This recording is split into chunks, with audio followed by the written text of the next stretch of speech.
Article 9, Section 829 regarding commanding officers for the fire department. Sponsored by Mayor Jerome Prince, City of Gary. Public safety. CPO 2020-47, an ordinance requiring gas stations in certain 24-hour establishments to install security cameras and provide armed security guards for the protection of the patrons. Sponsored by Mayor Jerome Prince, City of Gary. Public safety. CPO 2020-48, an ordinance amending Title 15 entitled Land Usage, Chapter 123 entitled Zoning Code of the Code of Ordinances of the City of Gary, Indiana.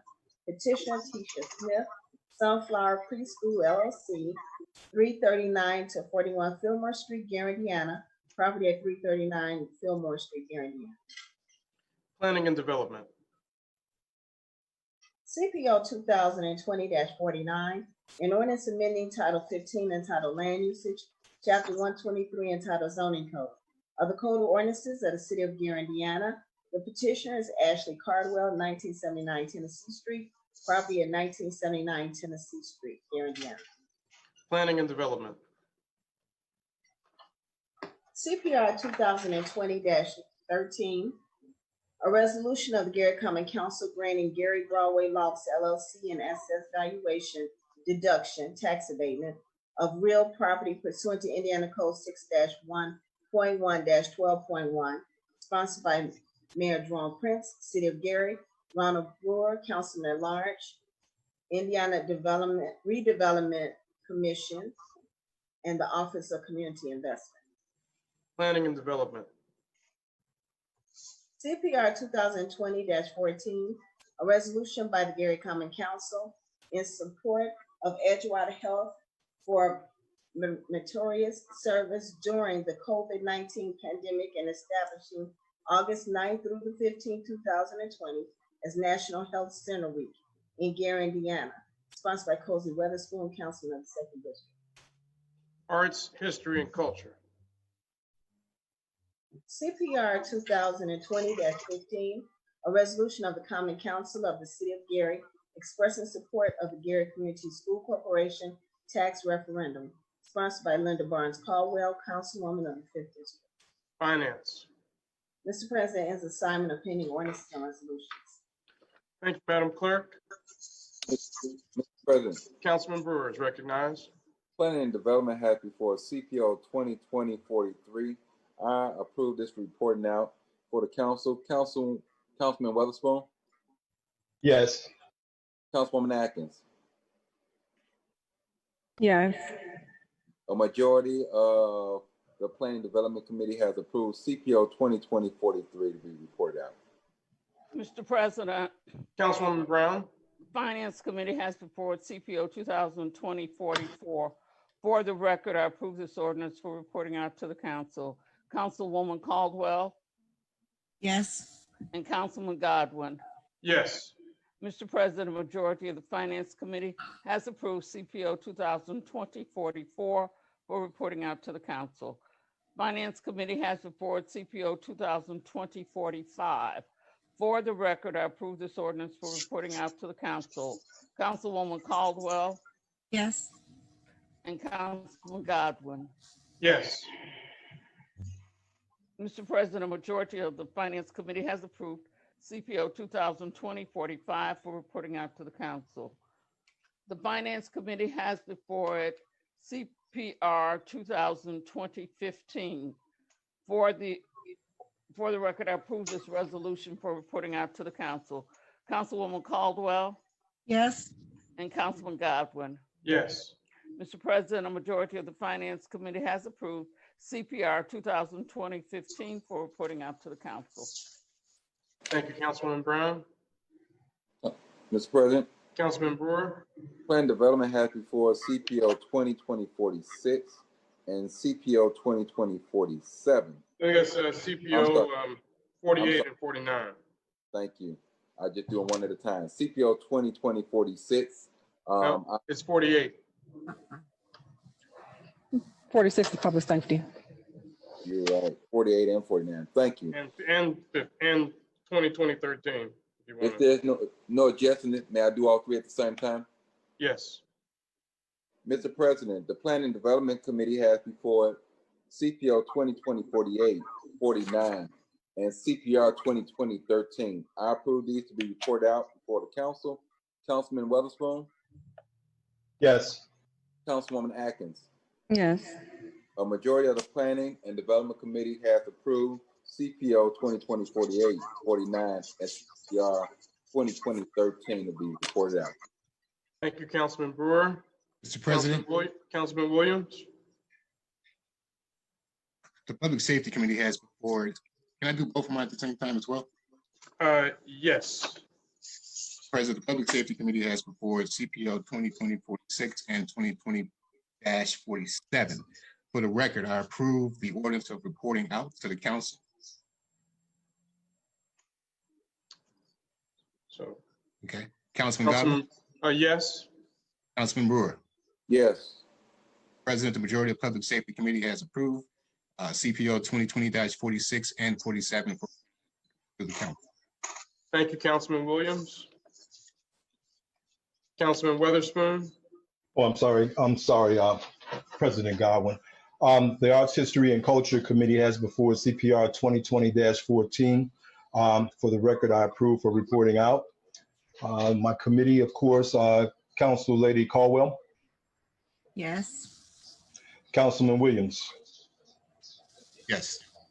Majority of the committee has approved for reporting out. Thank you. Thank you, Councilman Weatherspoon. Councilman Brewer. Mr. President, the Planning and Development Committee has before it, would like to report out CPO 2020-43, CPO 2020-48, 49, and CPR 2020-13 for the record on first Thank reading. you. Thank you, Councilman Brewer. Councilwoman Brown. Mr. President, the Finance Committee would like to report out CPO 2020-44, 2020-45, and CPR 2020-15. Thank you, Councilwoman Brown. Mr. President, Councilman Williams. Public Safety Committee would like to report out the following legislation, CPO 2020-46 and 47. Thank you, Councilman Williams. Councilman Mr. Weatherspoon. President, yes, the Arts, History, and Culture Committee would like to report out CPR 2020-14. Thank you, Councilman Weatherspoon. That concludes our assignment of council pending ordinances and resolutions on first reading. At this point, we will have our special and select. Are there any members who would like to speak at this time for special and select? Mr. President, Councilman Lay is recognized. yeah, I have a question, more of a procedural question. Okay, it's two things on the agenda. I do not believe there are sufficient votes for it to pass. It would seem to me the council could simply they seem to be somewhat out of order, and I'll tell you what. I wanted to withdraw under 2020-39, I wanted to withdraw my amendment to amend 9305. I was going to make that as an oral amendment that does not have to be in written form. And that simply would require a vote of the council. That would get rid of that particular question. Then the other item that should be, I believe, did on all three readings, I do not believe it will pass. But if we do 2020-43, if they allow it to come through with the unanimous, and then I'm unable to get 6 votes, then that kills it. Then we don't have to deal with the repeal. The only thing I would ask that you give me the opportunity to make a few statements, here and there, and we get rid of that. And the only thing that would be left would be the actual 9305, which would not be on the agenda, as far as I can tell by looking at what's here. Now, that's the way I see it. I can live with any procedure that you set up. Nothing here is life-threatening to me. All right. Well, thank you, Councilman Lay. I will just ask for any insight or suggestions. I think Councilman Lay makes very good points on that. Any insights or suggestions from Councilman Williams? I'm sorry, from Attorney Williams on this matter? Yes, sir. I hope you all. Your volume is a little low. Apparently. I don't think we can hear you. boss. I'll have to speak up. Can you hear me now? Yes, this is very low in volume. I have a device that doesn't have a headset. I just became aware of that, so I'll speak up as loud as I can. Okay, The motion to withdraw has priority. You would vote on that first, and then I agree with the remainder of what Attorney Lay said. okay. So when we get to third and final. Mr. President, no, Councilman- I was suggesting, in other words, I do not believe there's sufficient votes to repeal 9305. So rather than send it to a committee, why do that?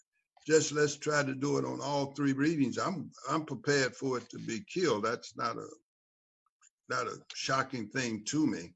It's the fact that I think I'm exercising my responsibility to the citizens of Gary by suggesting it be repealed. So we could do that on all three readings Okay, once.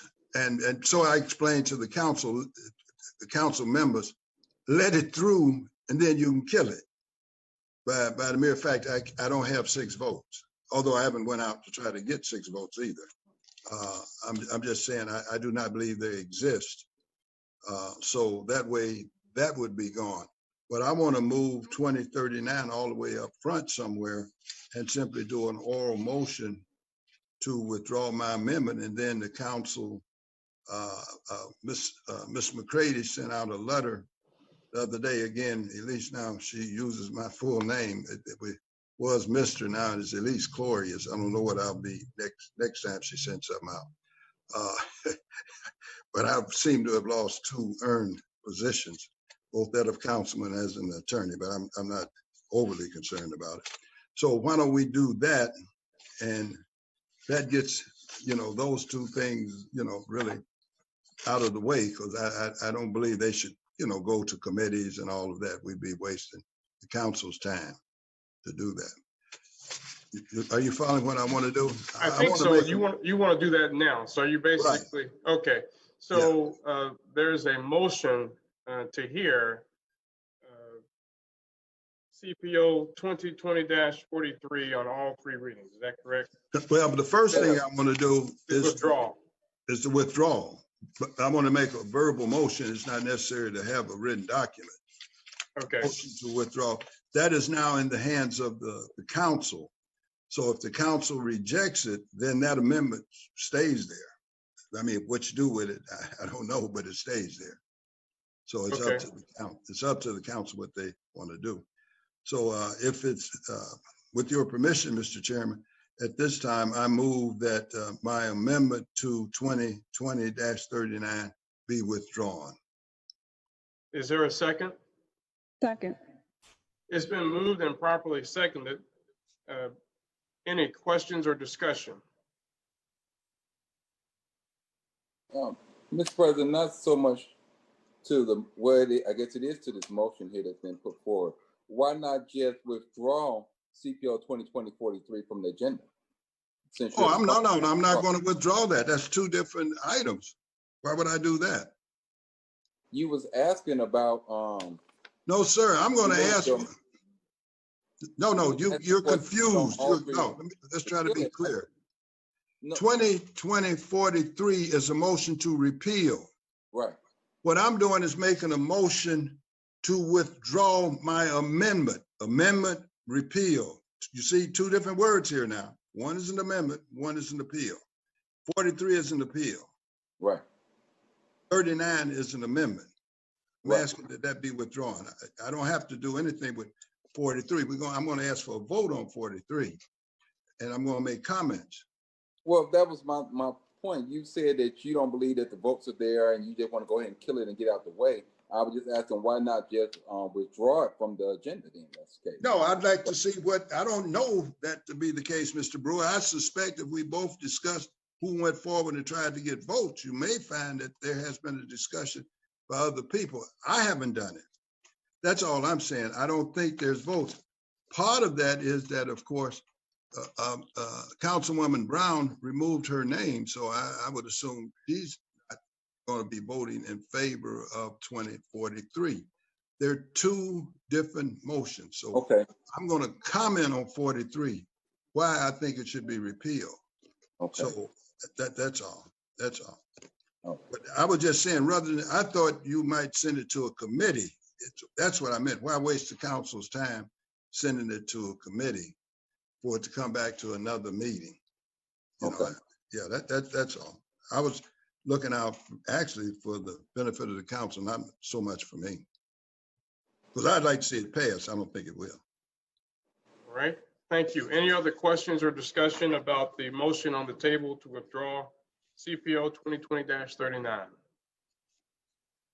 And this is the amendment to the Community Benefits Agreement Ordinance. Yes. All right. Seeing Oh, no, Councilwoman Atkins? yeah, I was confused. Can you explain, what was the motion on the floor currently to, So the motion on the floor is to remove, not the CBA. So we're not talking about the repeal. We're talking about the amendment to the Community Benefits Agreement that Councilman Lay is the sponsor of. Okay. Are you retracting your second? Okay.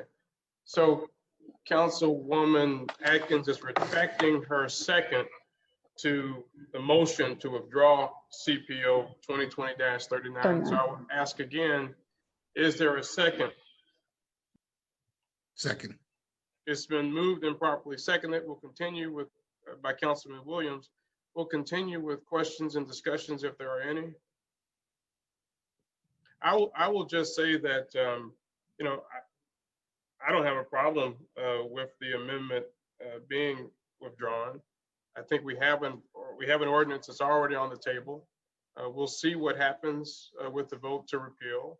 I think in the committee meeting that we had, and I want to publicly thank Councilwoman Atkins for doing an excellent job in laying out in a very orderly fashion all of the changes that have been proposed by both Councilman Lay and Mr. Pohl via the administration. So I think that was a very productive conversation we had about the amendment. That does not stop any member of this council from taking that same language at some point in the future and proposing an amendment and becoming the sponsor themselves of that amendment. So my only concern, Councilman Lay. No, I'm sorry. I didn't mean to interrupt you. Go ahead and conclude what you were about to say. Okay, so that's all I was going to say. So I'm okay with withdrawing this because we still have an ordinance on the books, and that is my only concern with the repeal, which I will talk about later. I don't want to repeal without a replacement, but we do have something on the books. That's all I have. Councilman Lay. The only point that I was going to make, what Councilwoman Atkins did was merely to look at two documents. One was the initial document, 9305, and the other one, let's leave out section 2, was the other one was proposed amendments by Attorney Pohl in the city administration, which many of them I agreed with. We didn't make any decisions there. All she did was just tell us what was there. The only decision made, and it became a little confusion, from the planning committee. The planning committee dictated how boards and commissions would function. I thought that was a little odd there to do it that way.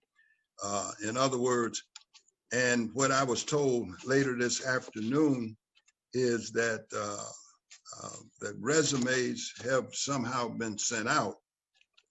My legislative aide told me about it, and I told her to send me all resumes. She has mine is better than mine. I want to see them. If they're not, don't bother to send it.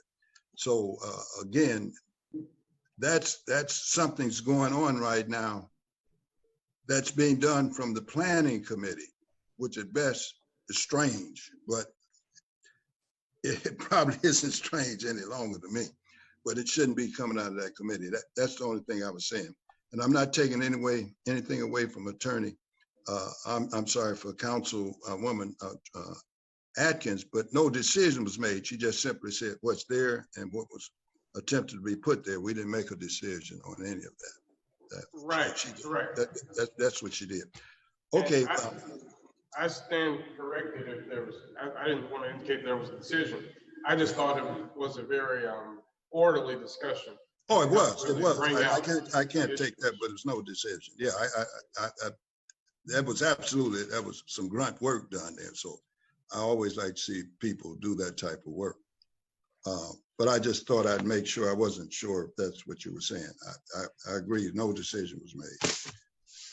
So I guess now, if there are no further questions, you, of course, you can in fact call for the vote.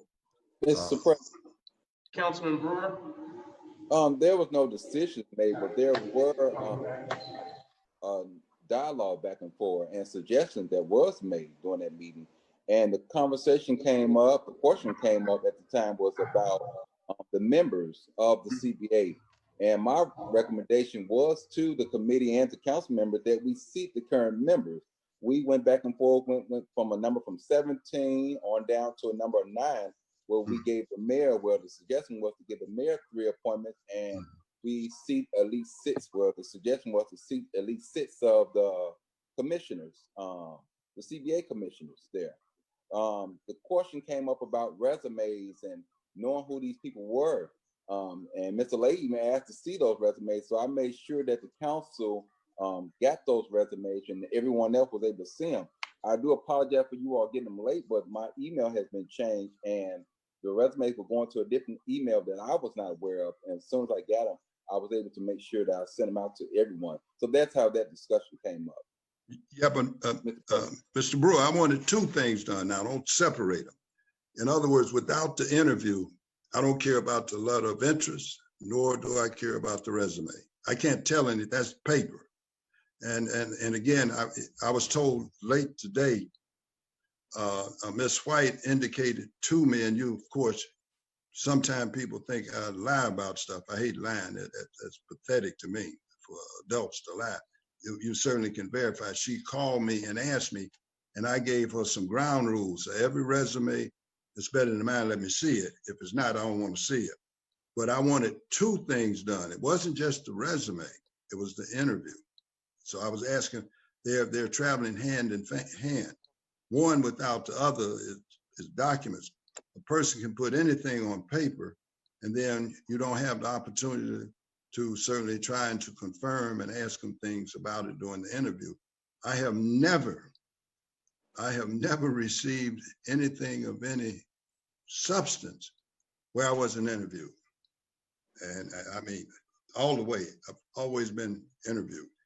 I was even interviewed to go in the military service. So I've never just bypassed interviews as we're attempting to do now. That was my only concern.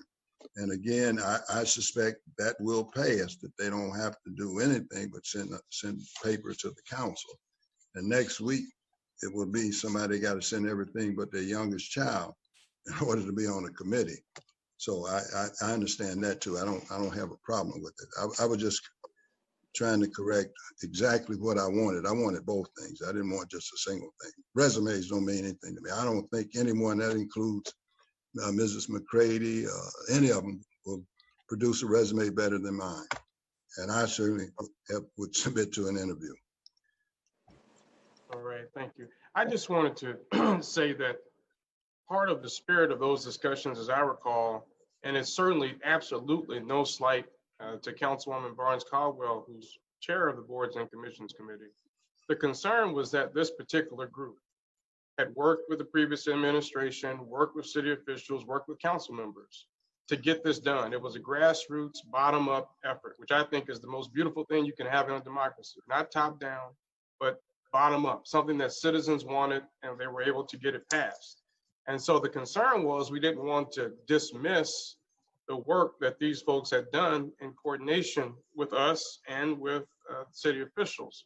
And so it was important that we didn't do something that would then X them out. And I think that was part of their concern, is that they were just being booted out of something that they were part and parcel essential in bringing forward to this body.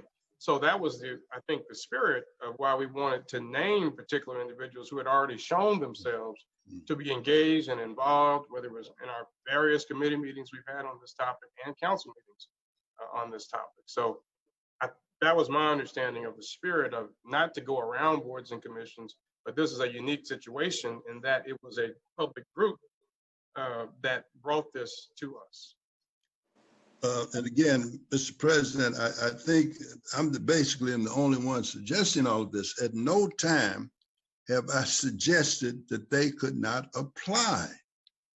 At no time have I made that suggestion. So I don't know when you say who was kicking them out. It wasn't Gloria Slay. I wasn't kicking them out. Now, maybe they are not good with interviews. Maybe the paper is not correct. So the only people I've seen leave so far, they have said they didn't want to commit to the time, whoever they are. But I never suggested no one is kicked out. Again, I had a much smaller number, but I believe there are people that I had a discussion with, and now I probably will not use their name, very good people under the present setup. No other citizen of Gary can be part of this. No, beyond our term of office, I guess, if we try to do it for 4 years. I mean, I'm a little unclear how long they will be appointed. That was my only concern, but I thought everyone, all 16 people, 17, 100 people can apply. That's why I thought we needed the interviews. In other words, that they can apply. I never kicked them out. Their problem they may not be good in interviews. You may find that they don't know that much about the CBA if they had to be interviewed individually. On paper, they don't have to say what they know or don't know. But anyway, I don't know. Maybe I'm using too much of your time.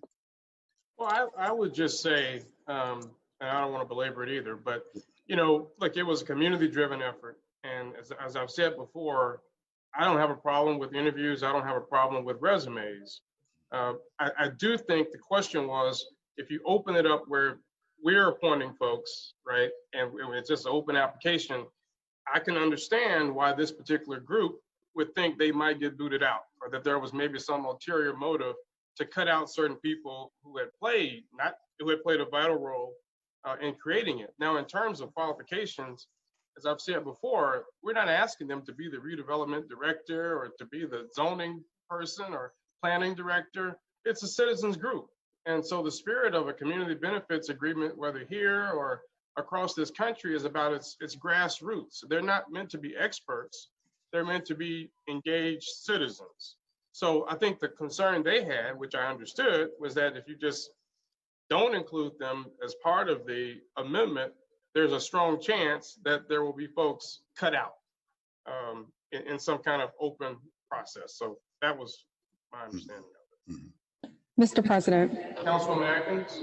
it's going to be echo because I'm in here with you. But I just want to ask a clarification questions.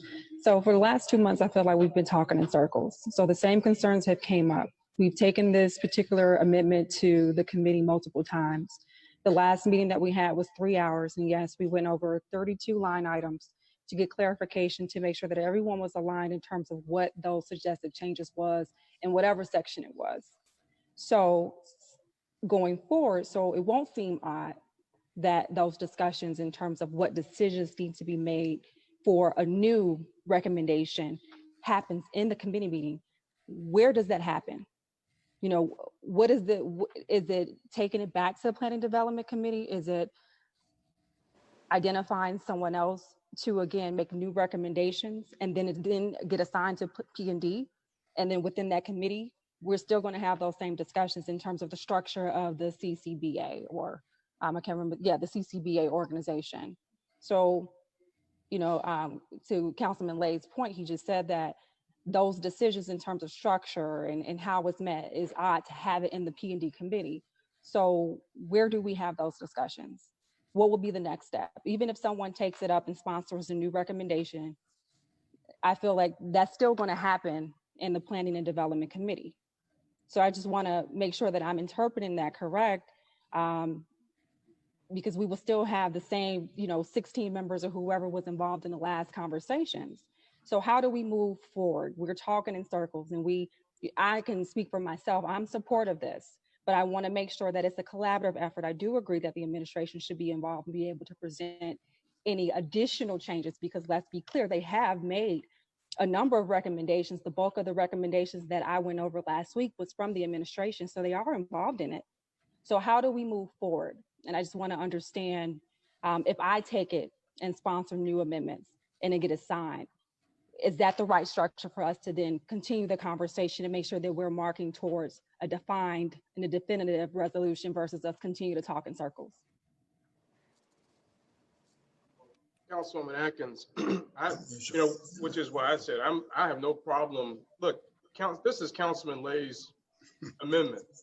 And if he's the sponsor of it and he wants to withdraw it, I don't think we should force him to bring it forward. I think, look, all of us were going to bring a variety of amendments and ordinances. And if the sponsor doesn't even want it anymore, why should we force him?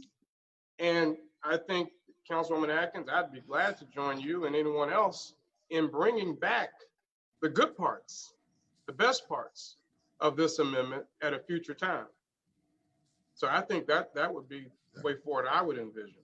And let's be, if it's okay, Mr. Chair, Mr. Yes. President, we also had our state legislators involved in this initial process as well. So we speak about the city officials, but from my understanding, State Senator Eddie Melton, as well as Representative Reagan Hatcher, was also involved in that. So it just shows the breadth in terms of the importance of this, right? That we should work together as one continuity to define a resolution. So I'm willing to do that. If that will help us move forward, we can join whatever members, and I want to make sure that Councilwoman Brown's concerns are also addressed in that as well, because we should have representation in terms of across the city, right? But again, we need to be productive instead of talking in circles. So I just wanted to make sure that we're all aligned in that. Mr. President, I don't believe I'm talking in circles. I'm trying to stop all talking. I'm saying take a vote. Everything concludes with a vote. I don't see any reason to send the amendment back to committee when we know this amendment is not what the council want. In other words, I'm getting it out of the way. I don't understand what's the argument on me getting it out of the way. Councilwoman Brown went to the appeal. She had nothing to do with this amendment whatsoever. It's only two people on the amendment, which principally would be, actually, to be honest, I think it was more action by Attorney Poe and myself with some input by Chief of Staff. But what the mayor was talking about with Tammy, Miss Davis, I'm sorry, I shouldn't have called her Tammy. With Miss Davis, I had nothing to do with that. He offered that suggestion on his own. Matter of fact, I wanted to do something else. And then after he offered that he wanted to come in, this other thing existed. I said, fine, I no longer raise any issues. So all I'm doing is getting it out of your way. I mean, if you want to leave it there, I mean, I'm not sure what you do with it. I agree with President Godwin. You would then come back. I would assume, I'm just going to make up a number. It would be pending resolution or ordinance. Well, it's an ordinance, so it'd be pending ordinance, I don't know, 2020-82. That would be if you wanted to change 9305. If the appeal fails, 9305 still sits there. That's all that's there. Now, what the council elects to do after that is left up to them. That's what I was saying. The only decision that I understood was the 9. And they, that I understood, the 9. When I appeal, I'm going to tell you some things that I believe you guys believe you can do. You absolutely cannot do. If you choose to do it, I think you will have some legal problems. Most of it is coming where the State Board of Accounts agreed with me, along with the Chief of Staff. She is fully aware that we were discussing it for about 10 days and going back and forth, trying to work out some things, and just couldn't be worked out. At least it can be worked out, but it's a little strange the way you have to do it. But that was all. I was just trying to get it out of the way. There's no trick here. I mean, I'm not angry. I'm not frustrated. I just don't think the votes are there. So we get it out of the way. As I guess when it gets to third and final, I would do the same thing, but I want to just get both of these out of the way, and then they would be gone. you know, they would be gone, that's all. Mr. President, Councilwoman Brown?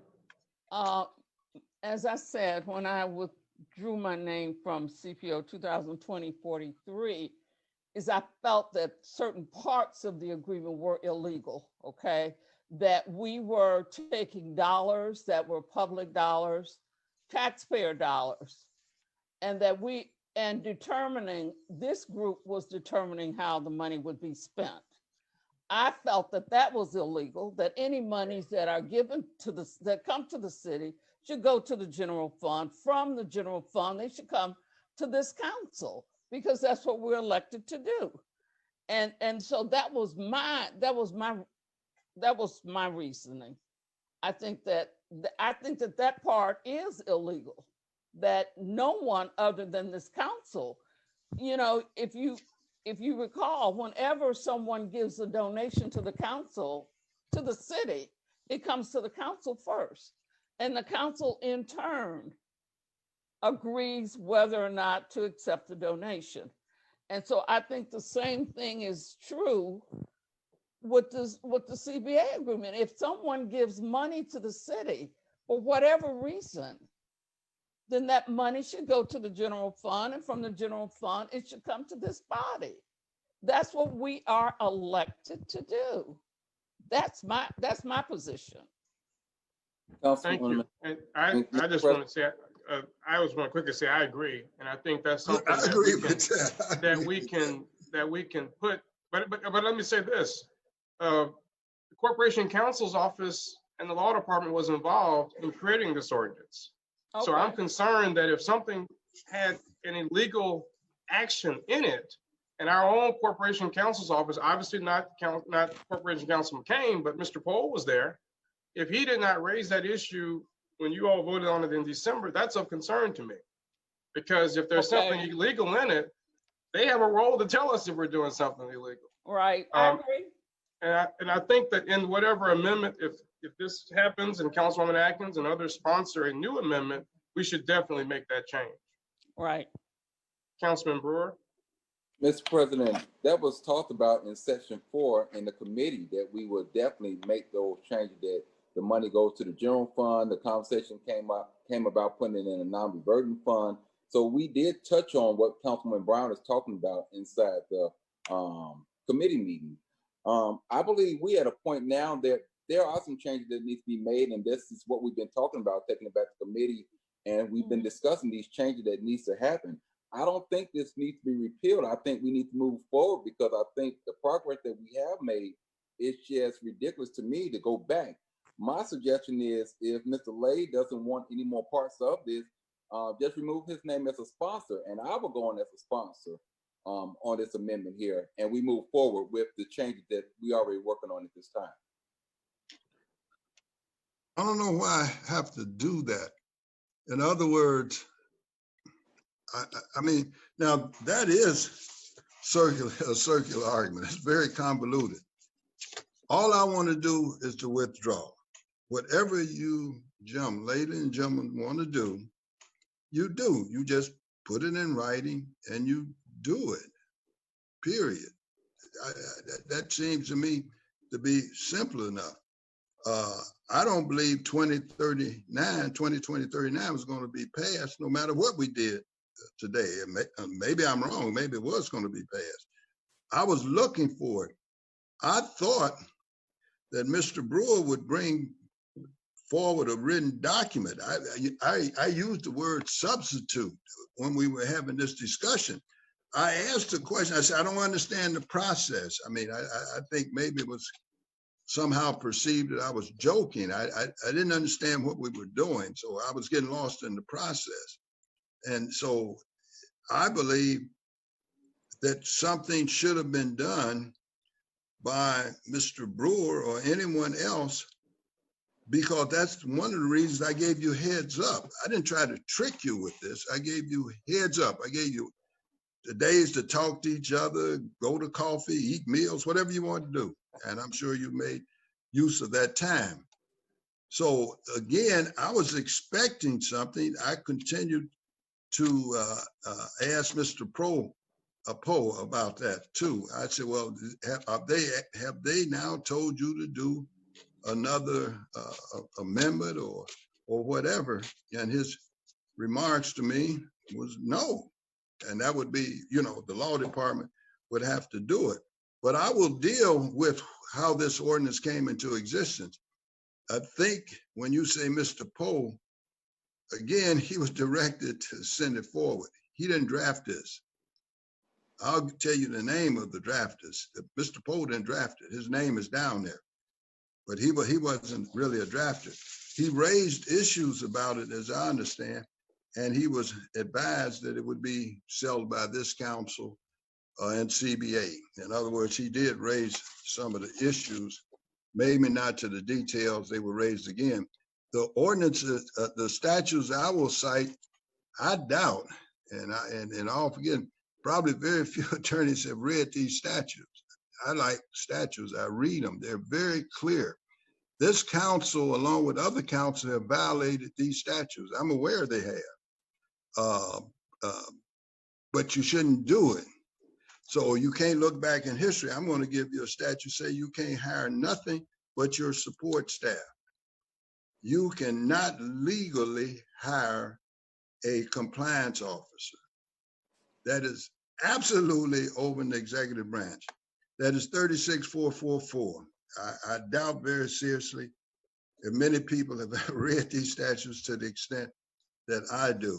I just like it. It's like a hobby to me. I mean, so I read them all. I don't care whether we're talking about county government, school board, township, I read them. And I try to keep up. So again, I doubt, and Mr. Poe, if you're on, please forgive me, I doubt if he's ever seen this statute. Because you would have to really deal deep into statutes to come up with this. You could operate on city government, do a good job for a long time and never look at the statute. Just like they may never look at a statute when there's a conflict. When you look at 36445, that brings about litigation. I doubt very seriously if this litigation would take place, but that's how you sell issues. So again, let me save him on that. I was told very early in the process that Attorney White and Ms. McCready were principally the ones responsible for this, for 9305, not Mr. Poe.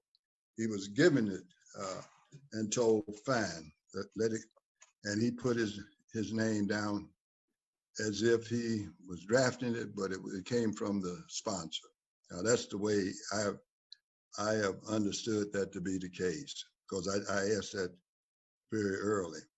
But if we get this out of the way, then when we get to the repeal, and I'm suggesting to council, you let it through by agreeing that it can be read on all three readings. It requires 6 votes. Yeah. I know there are not 6 votes, but I don't know. But I would put a stake on them. There are not 6 votes out there to pass this repeal. So again, it disappears and it's gone forever. And now I can go back to, I guess, playing checkers or whatever I do, and you guys then resolve 9305, and we all happy. We all happy. Thank you. Well, thank you, Councilman Lay. I just want to quickly say, I understand the point that Councilman Brewer is making and Councilwoman Atkins in terms of the progress that's been made. Mm-hmm. However, I do think that as a matter of protocol and custom, if a person is sponsoring something, I really think we should honor their desire for it to be withdrawn. And if other people want to take it up, we can do that. I think to the legal questions that Councilman Lay raises and that Councilwoman Brown has also raised, I don't think any money is coming anytime soon to anybody. So we have time to correct this ordinance in short order without repealing it and there being nothing. That's my concern. Mm-hmm. We have time to fix this before 1 penny comes anywhere. And we can fix this at the next council meeting. So there's time to get that amendment in proper form. So that it's before us on first reading on September 15th.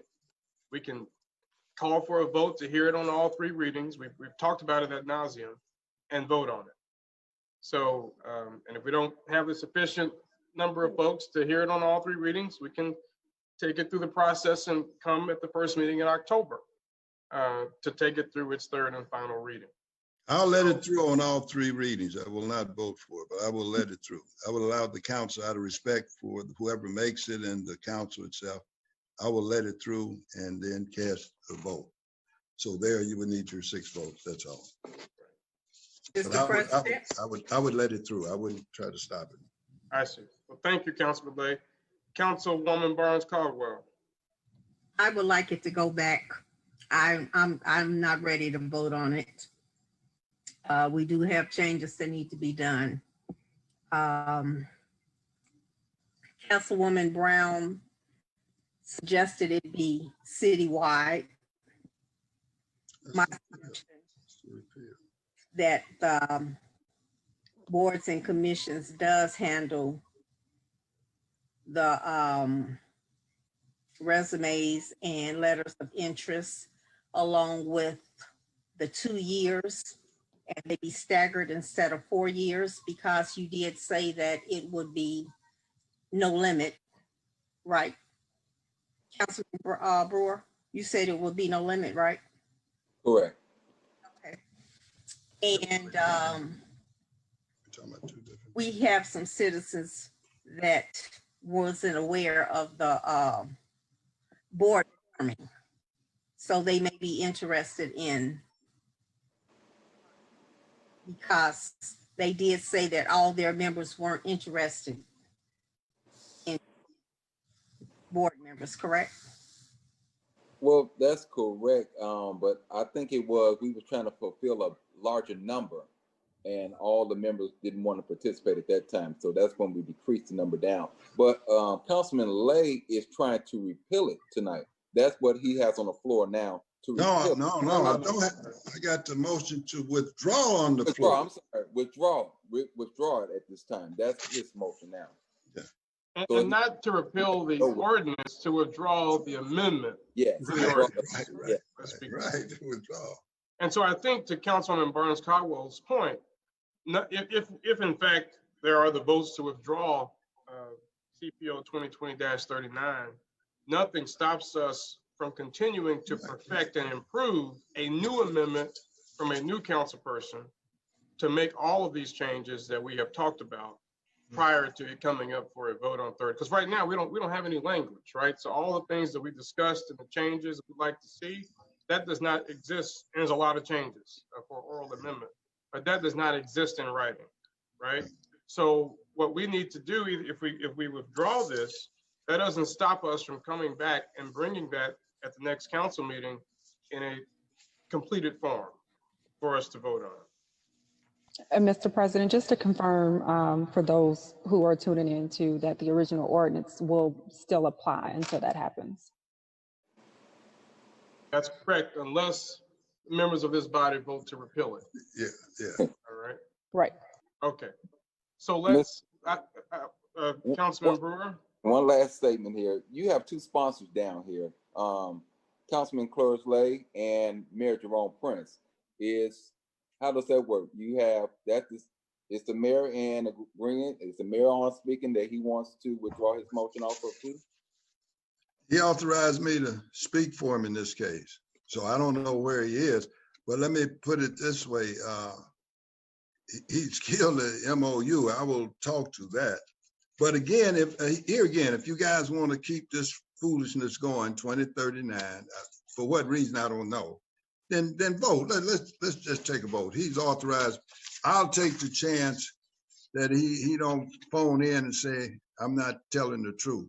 I'm basically, and I mentioned that before, that I would be speaking for him.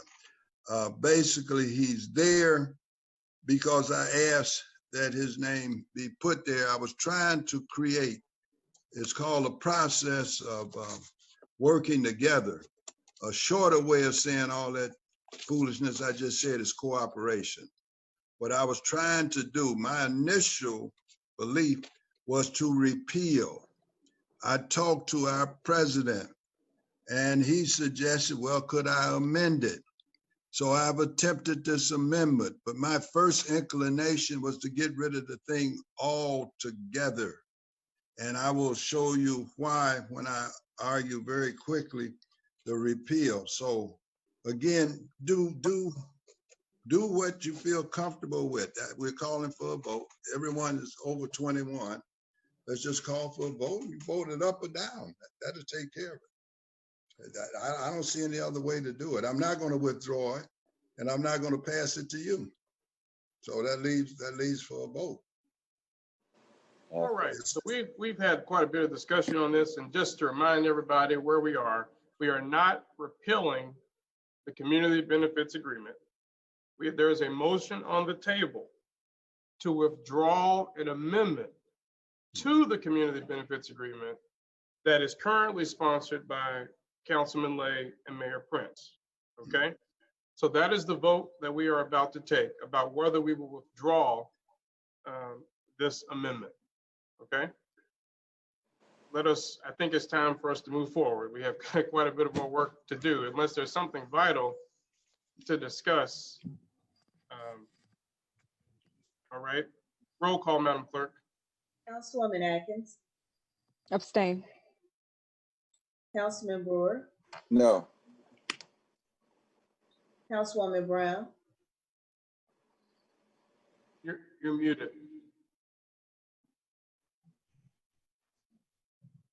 What are we voting on? We are We're voting to do on what? to withdraw Councilman Lay's amendment. So the amendment that he made to the we're not voting on the repeal. We're voting on whether he can withdraw his amendment to the CBA. The amendment that we discussed at the committee meeting? Yes. Yeah. Oh. Okay, well, okay. Well, okay, my vote is, I want to continue the discussion, so. You saying no? Right. Okay. Councilwoman Caldwell, No. Councilman Lay, Yes. Councilman Weatherspoon, Yes. Councilman Williams, No. and President Godwin. Yes. Mr. President, the vote is 3 yes, 4 noes, and 1 abstention. I don't know what that equates to.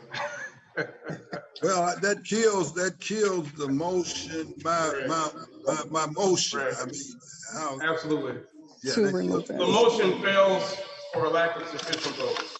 Okay, now the question becomes very quickly, can I move to all 3 readings, 2020-43, to repeal 9305? There's a motion on the table to repeal, hold on 1 second. That's the ordinance. That's the ordinance itself. All right. There's a motion on the table to repeal CPO. I'm sorry. There's a motion on the table, CPO 2020-43, to hear it on all 3 readings. Okay.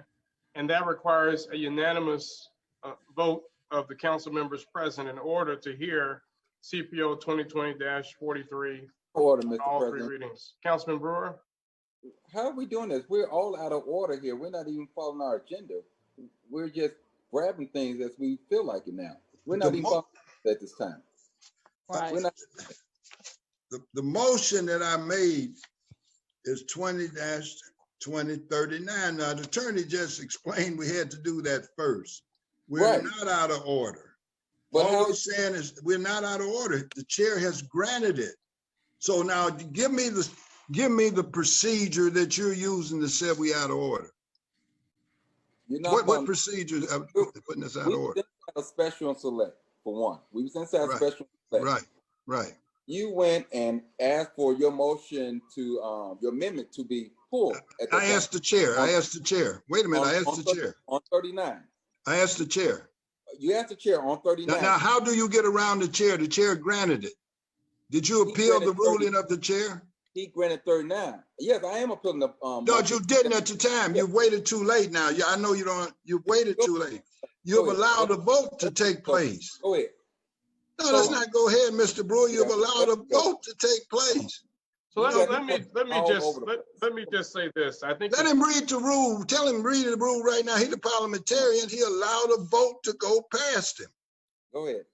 all right, let me just say this. Obviously, this is not our usual agenda, Not at all. but in the interest of efficiency, in the Right. interest of efficiency, I do understand the point that Councilman Lay is raising, just to get these issues out of the way. And so I know it's out of our usual protocol to do that. We've already taken one vote in that same vein. I don't have a problem with entertaining this motion if there is a second, and it can be voted up or down, and then we can move forward with our agenda.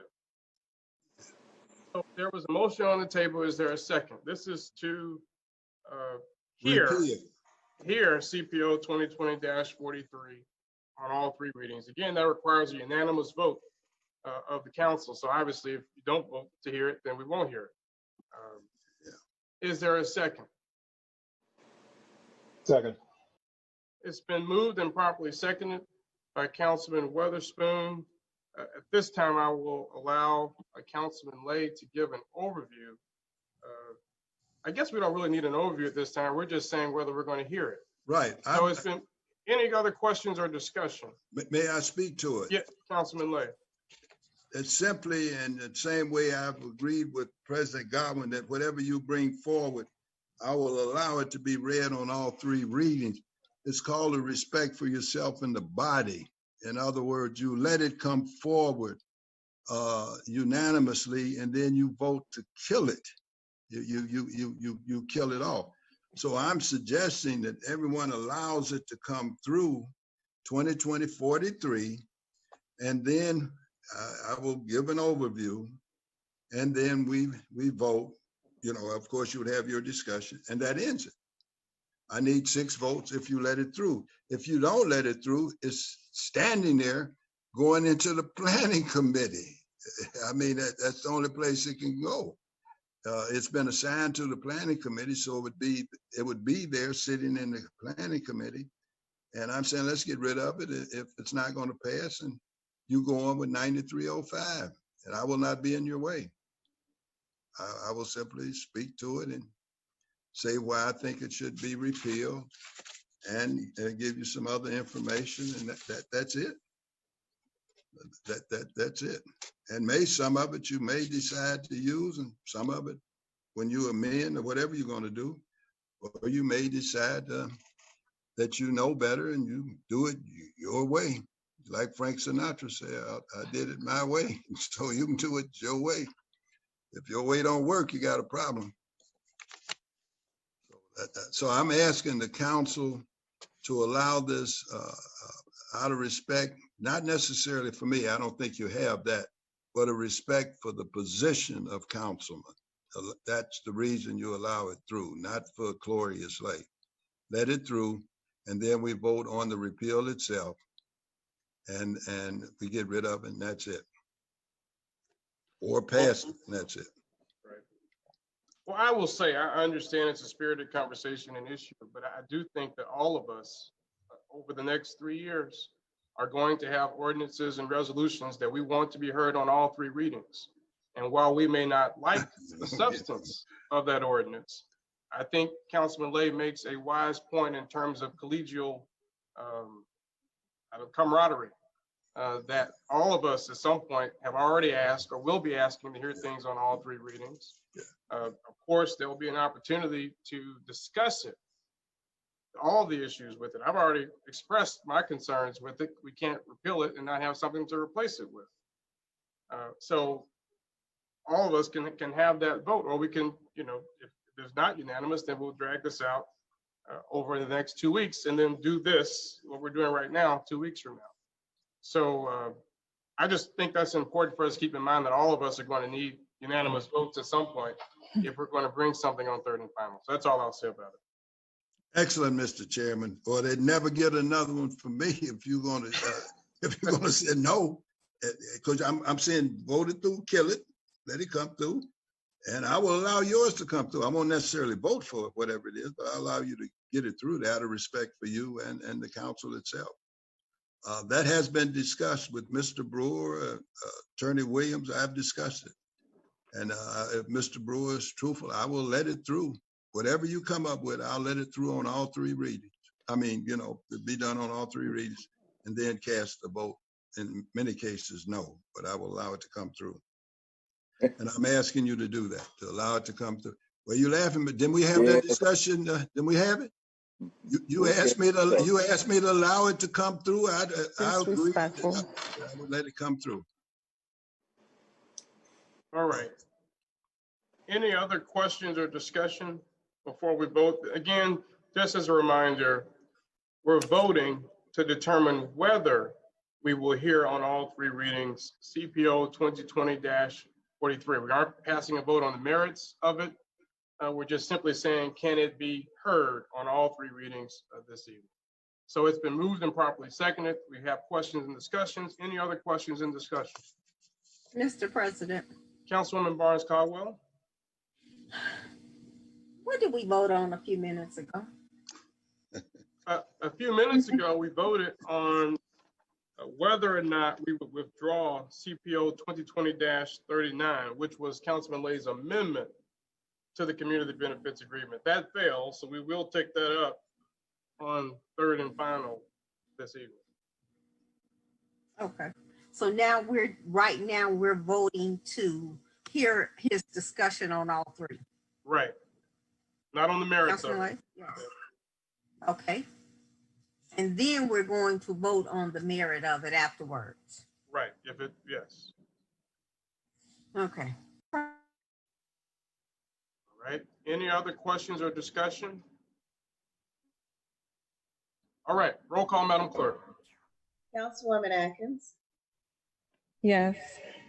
Councilman Brewer, Yes. Councilwoman Brown, Yes. Councilwoman Caldwell, Yes.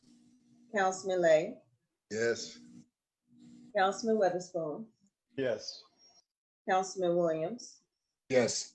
and President Godwin. Yes. Mr. President, the vote is 8-0. Thank you, Madam Clerk. With a vote of 8-0, we have the sufficient votes to hear CPO 2020-43 on all three readings. I suppose at this point, it's been assigned to a committee already. So we would have to have that committee chair, unless I'm wrong, which is possible, to make a motion.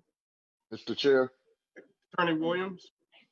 at this point that you've already allowed it through on all three readings, you simply need to have an overview and then a vote. Thank you. All right, so at this time, we will have an overview by Councilman Lay. Okay.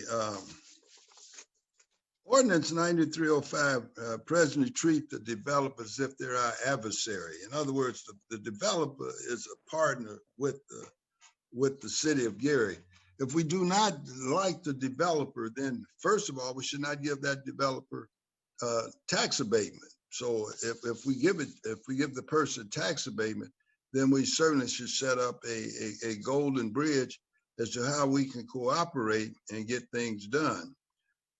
9305, as I understand, it was drafted by former Councilwoman Wyatt and Ms. McCready. Was drafted without any consideration of developers, which are the partners with the people of Gary. So again, if you see the developer as an adversary or a person that is not going to follow any of our statutes, then you certainly shouldn't give it tax abatement. Stop the tax abatement. In other words, let's don't do it. You can't give tax abatement with the left hand and at the right hand prepare an ordinance that takes it back or makes it almost impossible for this developer to carry it out. Again, if we cannot establish a process of working together with the executive branch then I'm suggesting you vote against this repeal because you can't put it back. If you decide that we're going to continue to do what we have done since January, and now it's September the 1st, so we did it for the first 8 months of the year, in spite of the fact that the MOU is gone, in spite of the fact there are many things even within 9305, although I understand you're going to, I guess, attempt some kind of amendment of it. How it gets through as practical politics, I think is zero. You now have to count votes. I did that, and I do not believe under the present structure of this council that 9305 amended or an amendment to 9305 will go through the administration. It just simply can't because the MOU is gone. So under the circumstances, if you cannot have any cooperation with the executive branch, I suggest you vote against the repeal. But let me say a couple of things here very quickly. As I indicated, MOU is gone. Not only is the CBA unable to get money direct, the Economic Development Corporation cannot get money direct. Both of them operate outside of the open door law. Now, at least the EDC is a 501c3. What the CBA is, I have no idea. This council did not ask for the Form 1024A in spite of the fact it was asked for, in spite of the fact we have conflicting letters from the Internal Revenue Service. We have a letter dated August the 4th, received on August the 1st. That throws up a red flag. Internal Revenue Service normally will not do that. The letter I received is dated August the 10th, saying they do not have tax exemption. If you, again, they went for 501c4. Look what you're going to be doing to your developers.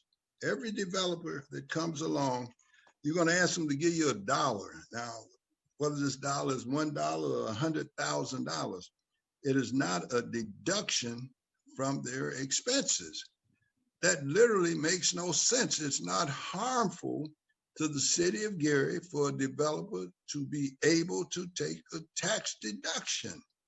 So again, you're not creating, I guess Sun Tzu indicated you build a golden bridge. And not only did you build a golden bridge over to the developer, you're burning it. You're saying, give us money, and you do not get any kind of tax deduction.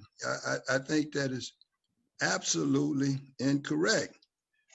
Part of if you don't get rid of it, you had better get rid of the idea that you can hire a compliance officer.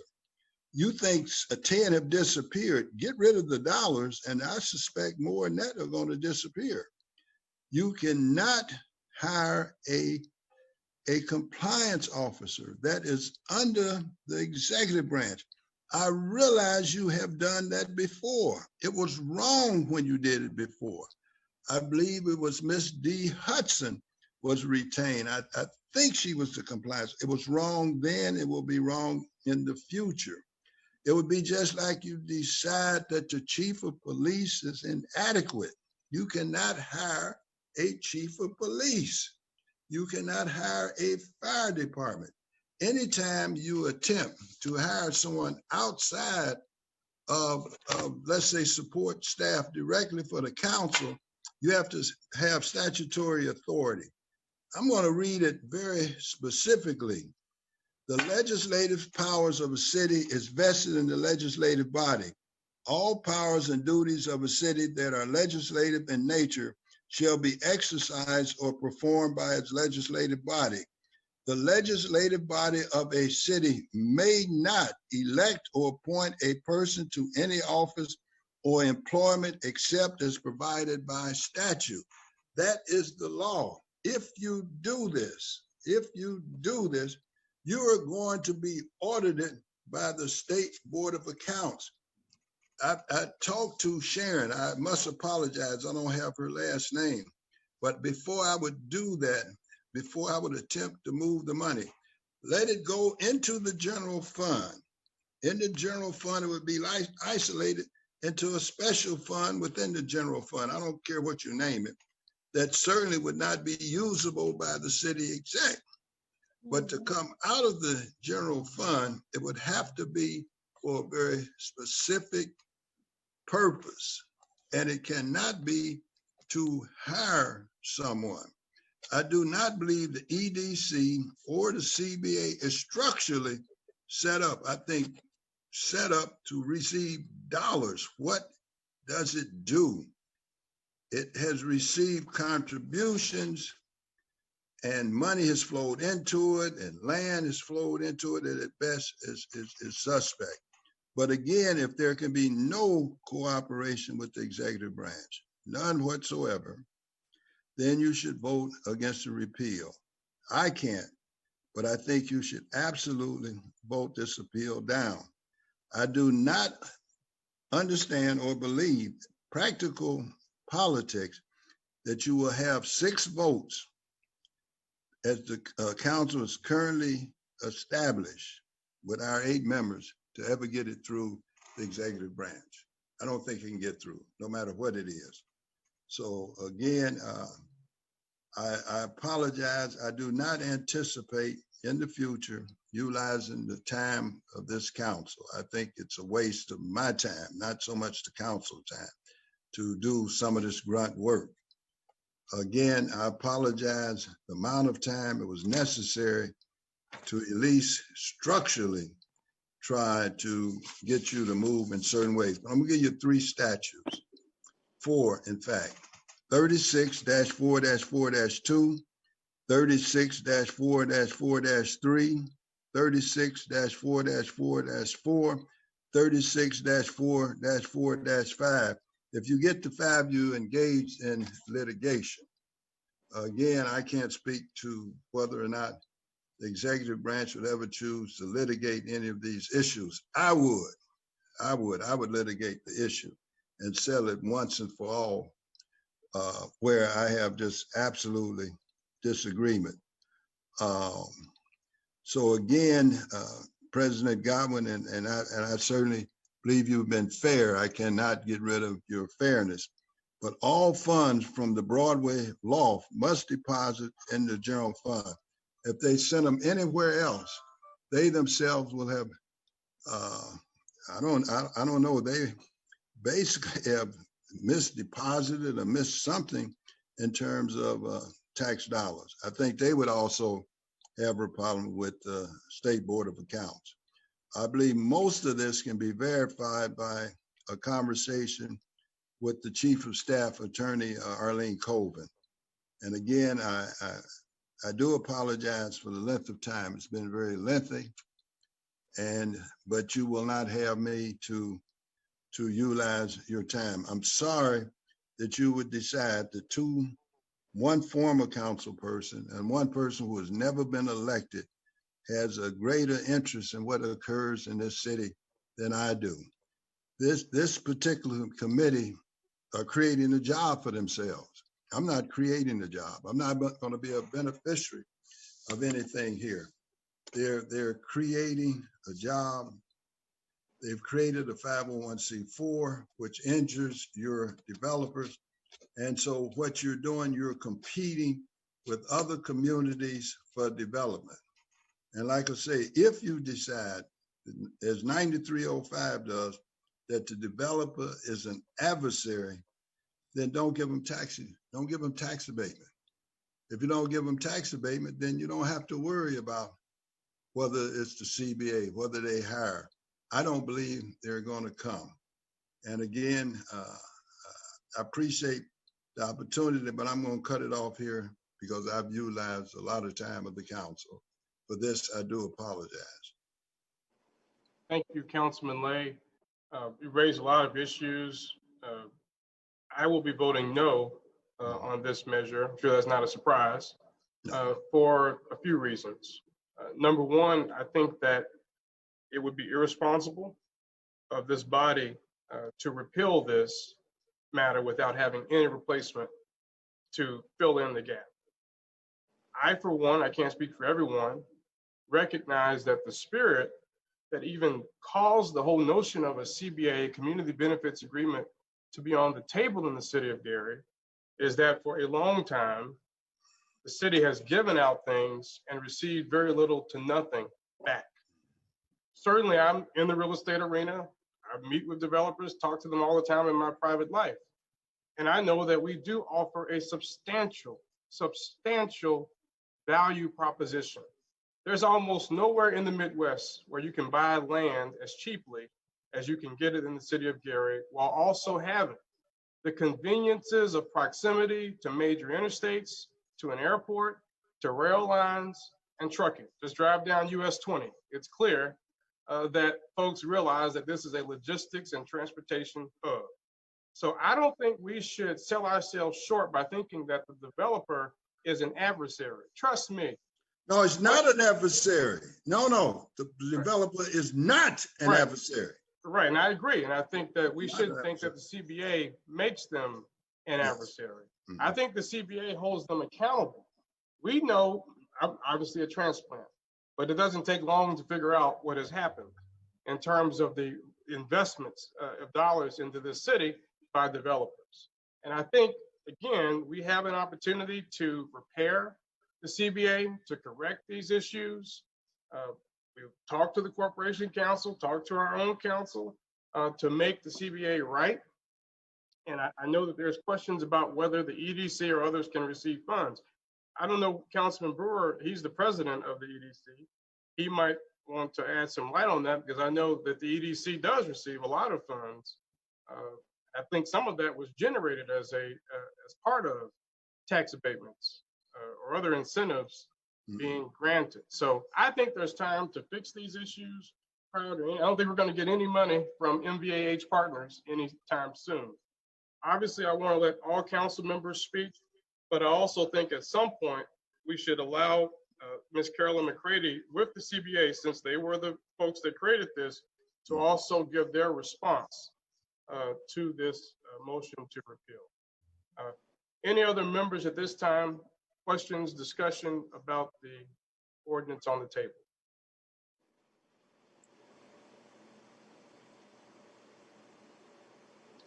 Okay. At this time, Ms. Carolyn McCready, who is the president of the Community Benefits Agreement Organization for the City of Gary, I believe you are being or have been unmuted. Okay, you need to unmute yourself, Ms. McCready.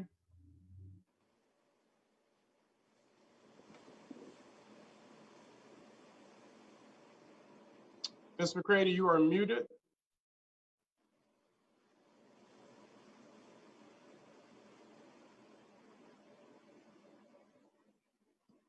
Okay, you're unmuted now. So I will give you 3 minutes to respond to this repeal.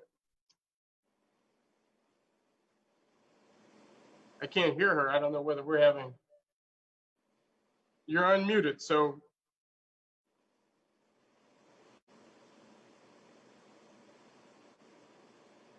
I'm not sure what's happening, but what I will do is I will read what she wrote in the chat box. Oh, she's here. Okay. Carolyn, we can't hear you. I think something is wrong with her audio on her computer. We can't hear anything you're saying. Yeah.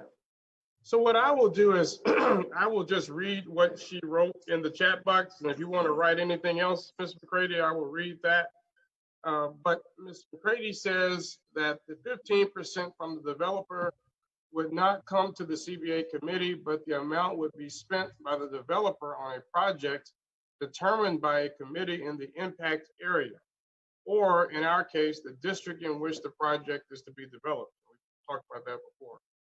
But our committee is good with the 15% going to a non-reverting fund for accounting purposes. The dollars could then be retrieved by the developer from the city account to achieve the community project. That's what I have in the chat box. Unfortunately, Ms. McCready is not able to speak. We see you, but for some reason we can't hear you. So that's that. Any other members have any questions or discussion about the ordinance on the table?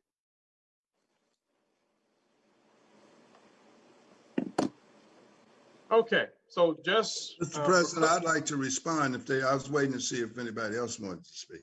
Okay, Councilman Lay. Yeah. First of all, when you say she's president, that's an inaccurate statement. She is CEO and agent of that committee, which only has one member in it. I don't know why there's confusion over this. This is what Ms. McCready sent you. It's not something I created.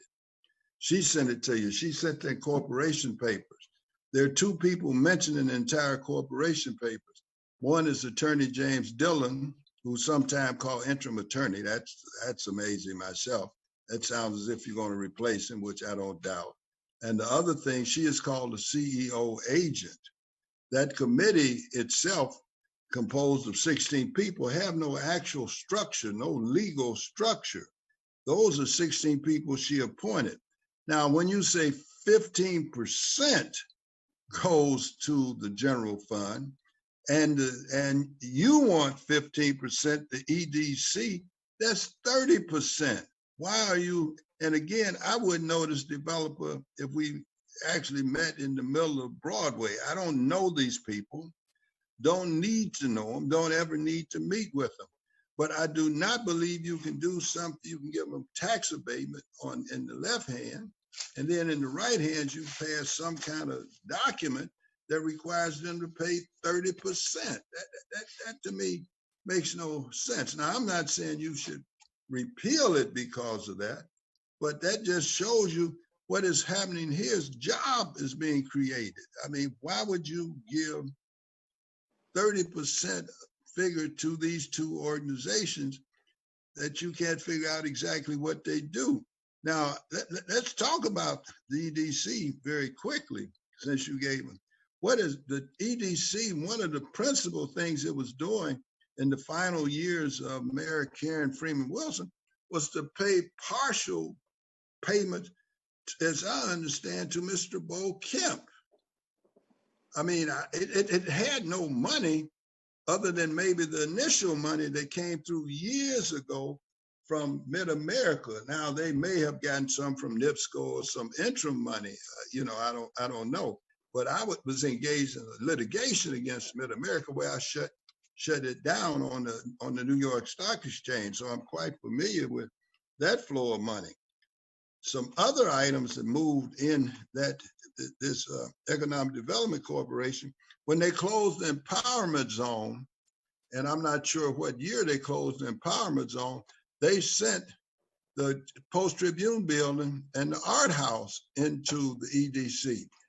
I don't see how you chose one 50C3 corporation over another one. This thing is the same as a church. I mean, you could have sent these monies to the NAACP, the Urban League. You could have sent them anywhere. So again, they're very suspect or questionable, I should say, questionable transfers of dollars. But I'm more concerned. I'm not really concerned with what went on prior to January 1st, 2020. I'm not really concerned with that. But I'm just saying, I don't want that used to say we're going to do certain things in the future, because I think it was some things possibly were very questionable when those things were done. But it's not of any real concern of mine because it was before I came in office. But I do question even any discussion of 30%. That's just too much money. Now, if you do, we must have these developers. We must have them. If we don't have the developers, we don't have a tax base here. That's it. I mean, if we when one comes in, for instance, if you assign 30% to any developer, every other developer that was about to do something, they would suspect they were going to get hit with the 30%. even with all of the changes that the city made, and they made a lot of them, I listened to many of them in what we were doing, and I know the amendment is gone. What they were trying to do was to set some figure there that was way less than the 30%. Some projects would be exempt. You have authority, and sometimes I'm a little questionable how this authority works. If it's an authority that is combined with the executive branch, or if it's an authority that rests solely in the council, I'm not really clear, and I have to apologize that I just didn't have the time to figure that out, that you can waiver various projects yourself. Now, like I say, I don't know whether if it has to be both, it will never be done. But of course, if it's one versus the other. So again, I honestly think if you, Mr. Chairman, since it seems to me, Mr. President, it seems you and I are the ones that are doing this, if you can name me other than forget they did it as you want to see a move from grassroots up, as opposed, like we're a town hall as opposed to a second-class city. I mean, we're not a town. We're not a town hall. Then I would like you to tell me 2 good reasons away from this committee. Don't tell me anything about the committee and its members in 9305 that you would consider, as it presently is constituted, a good ordinance that would be beneficial to the people of the city of Gary. Just 2 things in that whole ordinance. 9305. Yeah, I think I'll give 2. Number one, I think it's important that there is some financial contribution back to the city. These are substantial tax abatements that we are giving out. And at the end of the day, you know, I raised this question before, and you suggested that I had a problem with WIC offices. And one of the key issues with economic development, sometimes a blank canvas is better than a filled-in spot. Mm-hmm. What I mean by that is our central downtown, the central business district of Gary, mm-hmm. will never attract market rate development, which is the only way you're going to really and truly increase assessed valuation, mm-hmm. if you create a concentrated poverty complex. Mm-hmm. Right now, you have, we bear the brunt of affordable and low-income housing for the whole region. Mm-hmm. If we were the Highland Town Council or the Hammond City Council, they would probably be protesting in the streets about what we gave a tax abatement for. They wouldn't stand for it in Sherrville, any of these places. Mm-hmm. And so what you're creating is a poverty hub. And we know that concentrated poverty does not yield positive results. Mm-hmm. And you will not attract market rate development. That's why I abstained from the vote. I didn't want to vote no, because we're not trying to be unfriendly to development. But I think we can't just think in the short term, we have to think in the long term. So, but my first point to your question is that we need to ask for something. If we're going to give something, we need to get something in return. And I think secondly, it is important that we have some living wage standards, that we have some compliance standards in place to make sure that local contractors are being engaged. I mean, what good is a development? You don't have to pay taxes. You don't have to hire anybody. You don't have to use any of our contracting services. And you just create something that's basically government paid rent on the ground level of this facility. Who does it benefit? And you may in fact be cutting us off from market rate development opportunities. Because if I'm a market rate person, no one who's upper middle class, middle class, which is what it's going to take to turn the city around, is going to live next door to a WIC office. I'm just being realistic. I have nothing against programs that support the poor, but I think there's better places to put it. So at the very least from these developers, they're already getting state money. They're trying to get money from the housing authority. They're getting almost $700,000 from us. The very least they could do is give something back. And what I will say is that these issues that you raise around legal concerns, they can be fixed. We have the time to do that, and much of that had been discussed at the prior committee meeting. So I don't want to belabor the point. It looks like Ms. McCready is back on. So are you? Okay, I'm going to give you 3 minutes to speak. I think that's only fair. given that we're kind of doing all of this outside of committee. Okay, can you hear me now? Yes. Okay, great. All right. All right. First of all, I'd like to say that we have never seen the developer as an adversary, but as a partner in community development and accountability in terms of job training, local hiring, and community improvements. We have already agreed that the 15% is a goal, but could be less depending on the size of the public subsidy and the scope of the development.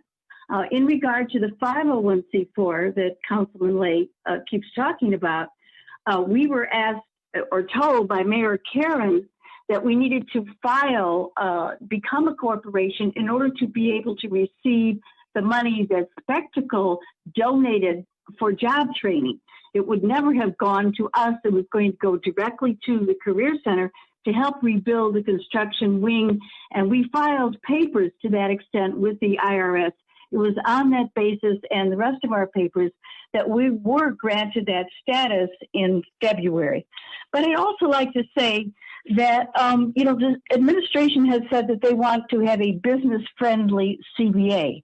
Now, Indiana is already a business-friendly state. In fact, it rates number 14 in the nation because of its low corporate tax rate of 3.2%. Yet it is number 45 in quality of life, number 35 in workforce development, and 29 in education. So when we talk about a friendly business environment, we see who benefits basically from a friendly business environment, and it is not the people. This administration wants to do this. I don't understand why. In fact, it's really a misnomer, a contradiction in terms, because what a CBA does is challenge the paradigm that allows corporate interests to trump all others, especially the interests of the people. So we have to ask ourselves, development for whom and at what cost? Until we can answer that question, we will continue to give and not receive. We'll continue to have a 40% unemployment rate. We'll never be able to brag about our skilled workforce because we won't have one. Because who needs a skilled workforce if developers bring in their own people? So this is my thing. Has the city council ever really looked at its own data history on tax breaks or land valuations as compared to other cities? Of course, the council could not chart donations to the community because there have been so few, if any. It is a one-sided situation. We give and they get. It's not adversarial. This is just the fact of the matter. So the CBA offers a change of direction. It offers a way to build the workforce by combining job training with local hiring. It offers help to challenged neighborhoods to recover a measure of the benefits from the tax breaks that corporations receive from the taxpayers. It offers the people a voice at the table along with their council representatives to discuss environmental and educational concerns. In other words, quality of life issues that rank really low in the state of Indiana that would otherwise never see the light of day. And so I ask the council to carefully consider what you're doing tonight. Is your vote in the best interest of developers who don't live here, or maybe their workforce that does not live here? Given our history, will there be a fair and just return on the investment Gary taxpayers are making to these same developers? Or will you find that we are just giving away our precious tax dollars with fingers crossed, hoping for a break and a new day? I don't know what more I can say. I'm not interested in getting into an argument with the councilman tonight about anything. I just want to set the record straight about who we are, what we are. I never appointed anyone. This is a volunteer committee. I can't remember all of the things that have been said, about me and about our committee, but we had the best intentions to bring about something that would help advance the interests of the people of this city. I taught for 20 years in the Gary system, and at a time when the school corporation would say, oh, everyone has to go to college. Well, that didn't happen. And in the meantime, our career center was destroyed. And that was a real motivating factor for me because I hate to see that happen. Right now, there are area career centers that just ring our city. Merrillville, Sherrville, Portage, Hammond, East Chicago. And they're all training their young people in construction. We are not doing that. We need to do that. We need to be able to offer to our students, to our young people, a way to have a career. These are not piddly careers. You can earn $70,000, $80,000 a year as an electrician. So I'm just saying that, you know, it's very important for us to think about how we're going to become a sustainable community while bringing developers here. But we have to get much, much more in return. Otherwise, we're going to continue, in my opinion, in my humble opinion, to be taken advantage of. Thank you very much. Ms. Grady, and I agree. And again, I just think that some of the issues that do need to be fixed, we can fix those. And so I think that a repeal is not the answer without a replacement. So any other questions or discussion on the ordinance on the table? All right, roll call. Again, I think we have to have a 2/3 majority vote to pass this on all 3 readings. So roll call, Madam Clerk. Councilwoman Atkins, No. Councilman Brewer, No. Councilwoman Brown, You're muted, Councilwoman Brown.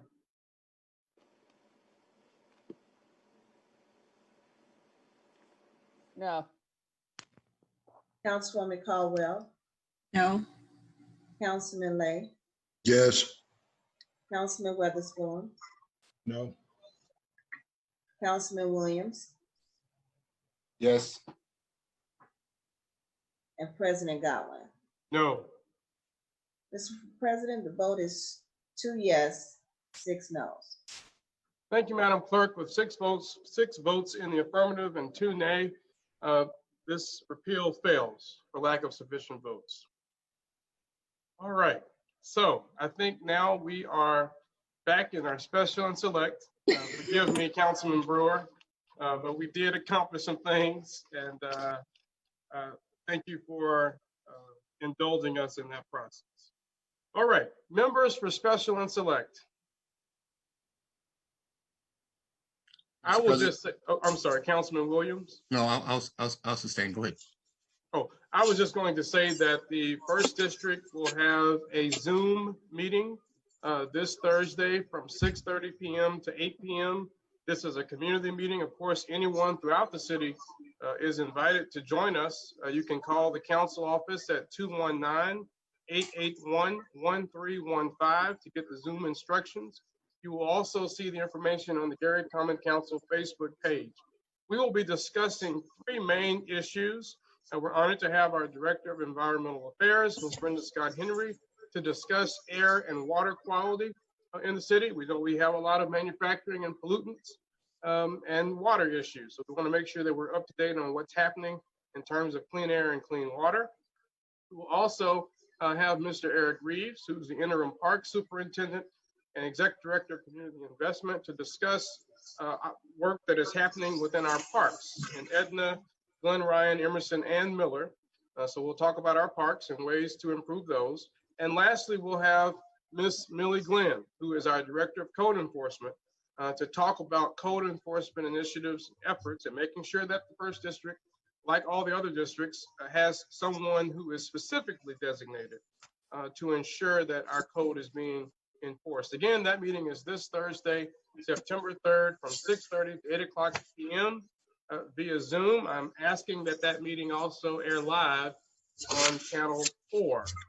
And lastly, the Common Council, as you know, we're now in our 5th month, I believe, of having a live radio presence every first Friday of the month.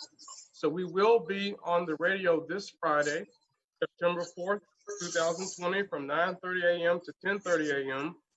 All council members are invited to join us. I know so far we've had Councilwoman Brown, Councilman Brewer, and Councilwoman Atkins, and Councilman Weatherspoon who have joined us for our monthly live radio show. It's a great opportunity for us to talk about what we're working on in a less formal environment, and also to take questions from the public.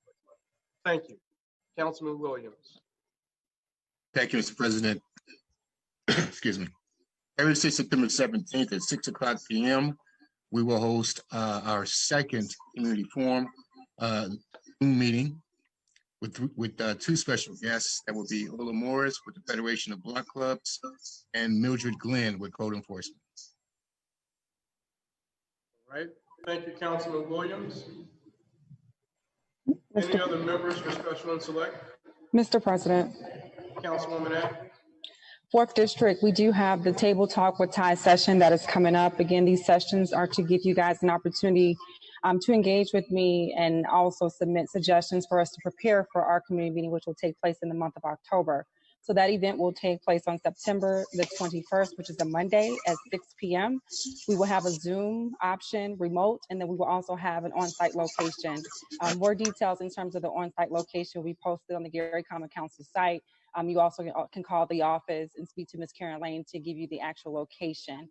But we'll also put the Zoom virtual information on the Gary Common Council site as well. Again, that is Monday, September the 21st at 6 p.m. Thank you, Councilwoman Atkins. Any other members for special and select? Mr. President. Councilman Brewer, and then Councilwoman Brown. I think he's yielding to superiority, seniority. No, I'm yielding to my councilwoman. Go ahead, Councilwoman Brown. Councilwoman Brown. No, after all this, I need to wish Councilman Clorius Lay a happy birthday. Today is his birthday. Happy birthday, Councilman. That's fine. Don't waste any more time on nothing. Pass that. No more time wasted on nothing. I echo Councilwoman Brown, and it popped up on my Facebook feed this morning that it's Councilman Lay's birthday. So we certainly want to recognize him, not only for his years of living, but his years of service. Absolutely. We don't always agree, but that's what good government looks like. Maybe my grandson put on there. I don't know how to go on Facebook. You're on there. I don't know how to go out there. No, I don't know how to go out there. Thank you, Councilwoman Brown. Councilman Brewer. Yes, I just want to send out two condolences at this time. Miss Daisy Sanders, the gospel host on WLTA, they came on Saturday at 12 noon. She passed away this past weekend, I believe it was. And I just seen that Dr. Roland Walker, father-in-law, Herb Willis, has passed away also too. So I want to send my prayers out to both of those families at this time. Thank you, Mr. President. Thank you, Councilman Brewer, and I echo those sentiments as well. Any other members for special and select? All right, well, we will move along. We will now have our council pending ordinances and resolutions on third and or final reading.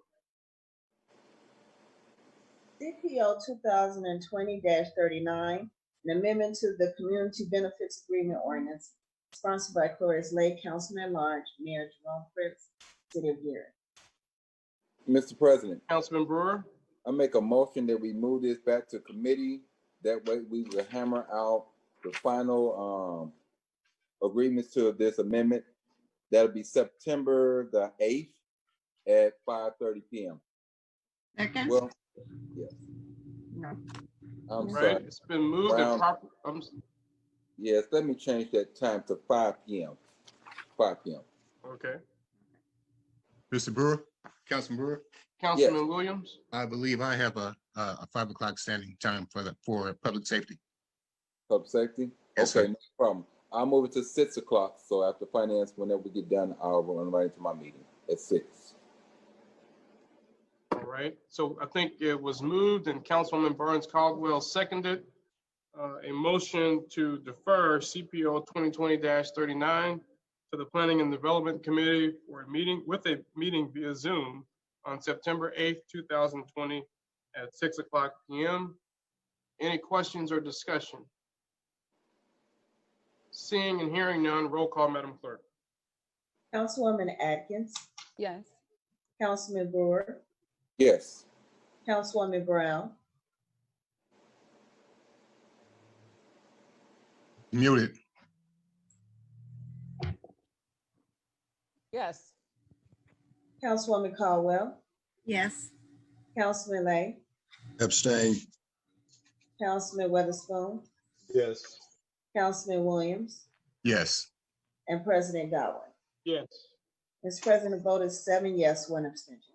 Thank you, Madam Clerk. With 7 votes in the affirmative, CPO 2020-39 is deferred to the Planning and Development Committee with a meeting on September 8th, 2020 at 6:00 p.m. via Zoom. CPO 2020-40, an amendment to ordinance 5881, section 2-1074K regarding the hiring of academy certified police officers in the city of Gary, sponsored by Mayor Jerome Prince, City of Gary, Chief Brian Evans, Gary Police Department. Thank you, Madam Clerk. Councilman Williams. Mr. President, I move to refer CPO 2020 back to committee with a hearing set on September 8th at 5:00. Second. Who's at the second?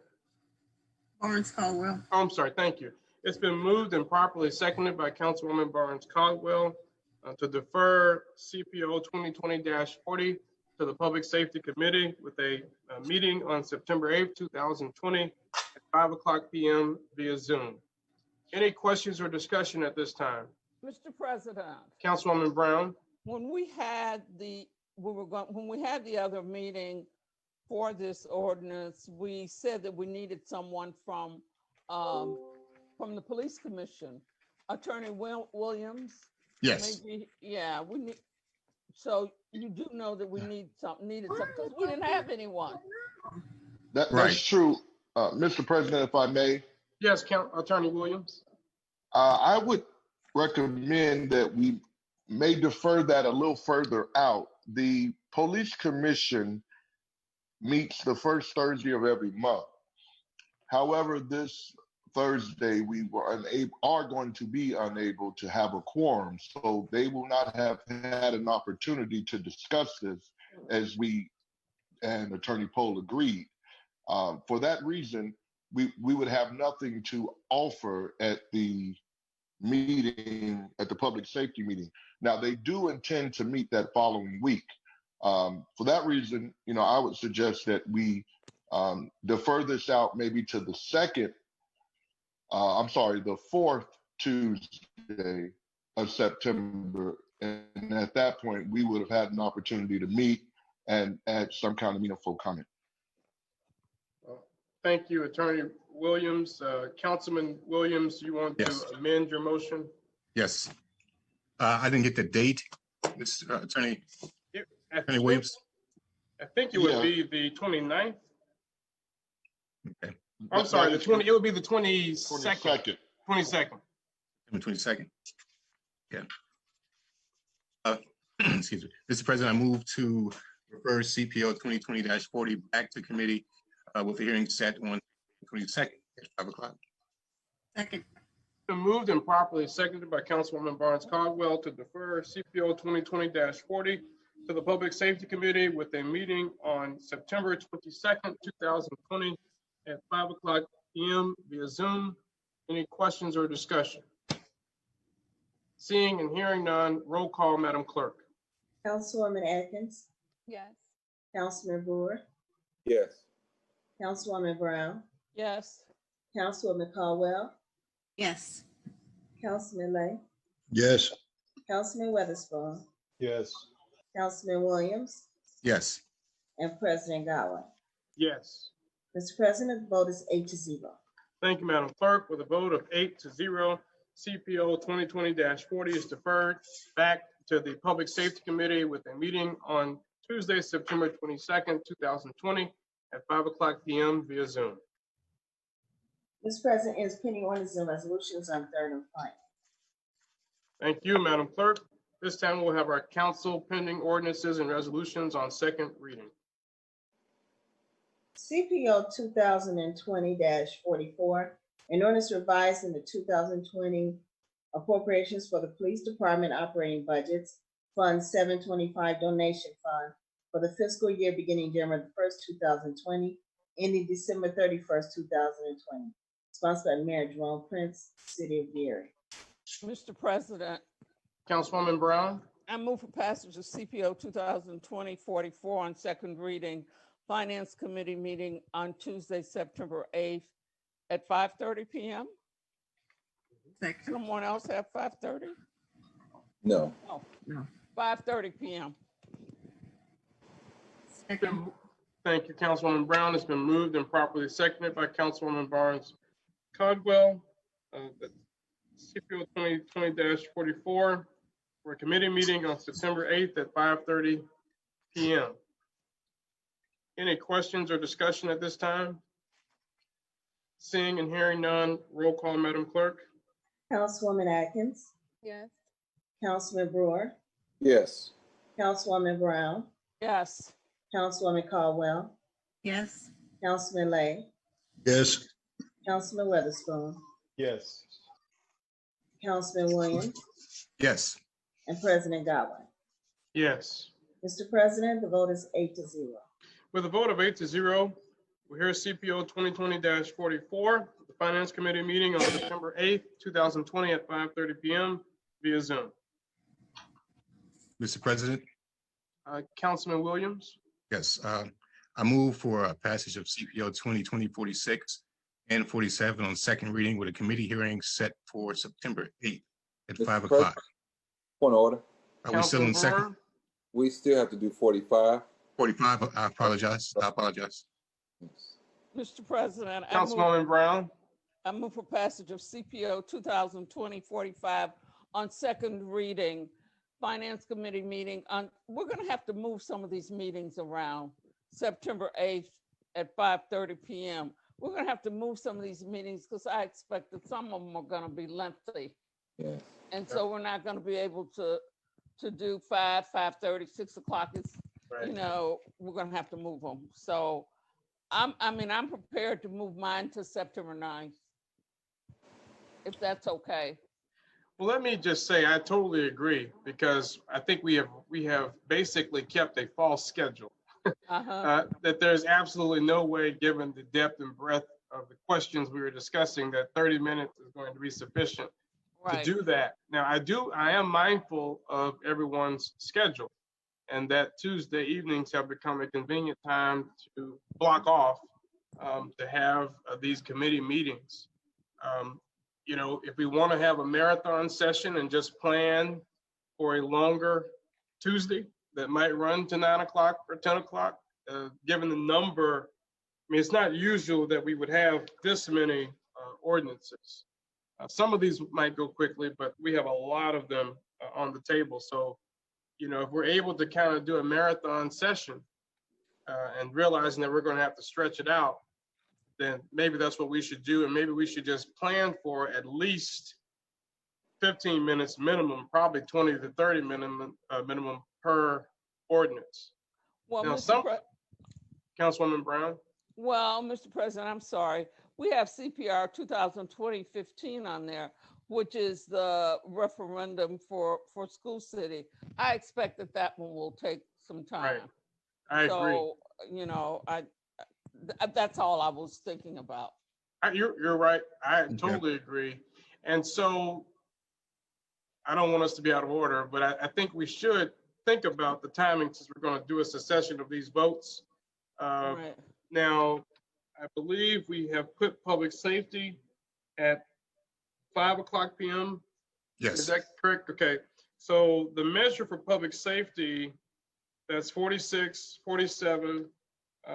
That, I don't know how long that might take, but let's just assume it's going to be at least 45 minutes and give ourselves that cushion. And so if your meeting is from 5 to 5:45, and then we probably should plan, finance has 1, 2, 3 measures. Should we try to do 6 to 7:30? That's fine with me. Okay, so maybe 6 to 7:30 on that Tuesday for finance, and then we have planning and development has 1, 2, 3 issues that are on second reading, but also a measure that was deferred, which we know is going to be maybe time consuming. We had quite a big discussion last Tuesday on it, but might we look at doing something like 7:30 to 9 on planning and development? And then we have one item for arts, history, and culture, which I don't presume to be controversial. It may be. And maybe we do that one at 9:05 or 9:10 p.m. And hopefully we'll wrap up our evening by 10 p.m. I'm just trying to Mr. make sure that President, we don't pick so many different nights that we're not able to, for people to be available, ourselves and the administration. Attorney Williams? And I'm just making suggestions. President, That's just I purely would- suggestions. Attorney Williams? I would just suggest that you caution on a lesser time, because if in fact you conclude a meeting early, you would be in violation of open door if you started the next meeting early, whereas you can always start the meeting late. So you left an hour and a half gap there for, I believe, finance. If finance concluded in 1 hour, there would be nothing you could do for 30 minutes. So I would just keep that in mind when you set the times. And that's a very good point. And some of us There's may no need a harm break. in starting late. Right. Some of us may need a break, given how long the evening is going to be. But I did want to have, some kind of paradigm. And I'm not trying to rush our meetings, but I think if we kind of, operate them in a way where we say, look, there's 15 minutes, 20 minutes to discuss this particular ordinance, and we know some things are going to be longer. But just given the fact that we have so many, I wanted to set some paradigms. But you're absolutely correct. We cannot start early. So we would want to start when we say we're starting. If we're late, we're late. But at least we have some framework from which to operate. So I think we're good with public safety being at 5:00 p.m. Is that correct? Yes. And Councilwoman, thank you. And Councilwoman Brown has two ordinances and one resolution on the table. And I think we're probably trying to think about that from 5:30 to 7:00 p.m., but we'll just say a start at 5:30 p.m. Okay. All right. So that's the motion on the table. I think Councilwoman Barnes Caldwell, did you already second? Yes. Okay. Any questions or discussion? Okay, roll call, Madam Clerk. Councilwoman Atkins, Yes. Councilman Brewer, Yes. Councilwoman Brown, Yes. Councilwoman Caldwell, Yes. Councilman Lay, Yes. Councilman Weatherspoon, Yes. Councilman Williams, Yes. President Godwin. Yes. Mr. President, vote is 8-0. With a vote of 8-0, CPO 2020-44, 2020-45, and CPR 2020-15 passed on second reading with a Finance Committee meeting to be held on Tuesday, September 8th at 5:30 p.m. via Zoom. CPO 2020-46, an ordinance amending Chapter 2, Article 9, Section 829, regarding commanding officers for the fire department, sponsored by Mayor Jerome Prince, City of Gary. Would you like for me to read all of them? You want to do both the public safety ones?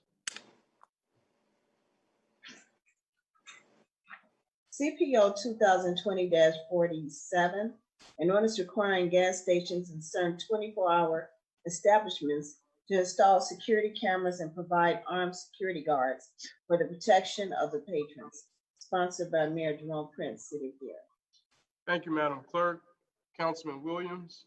Mr. President, I move for passage of CPO 2020-46 and 47 on a second reading with the committee hearing set for September 8th at 5:00. Public hearing set for September 15th. Thank you, Second. Councilman Williams. Is there a second? Second. It's been moved and properly seconded by Councilman Barnes Caldwell for CPO 2020-46 and CPO 2020-47 to pass on second reading. with a committee meeting to be held on September 8th at 5:30 p.m., at 5 o'clock p.m. Via Zoom, and a public hearing on September 15th p.m. at 6 o'clock p.m.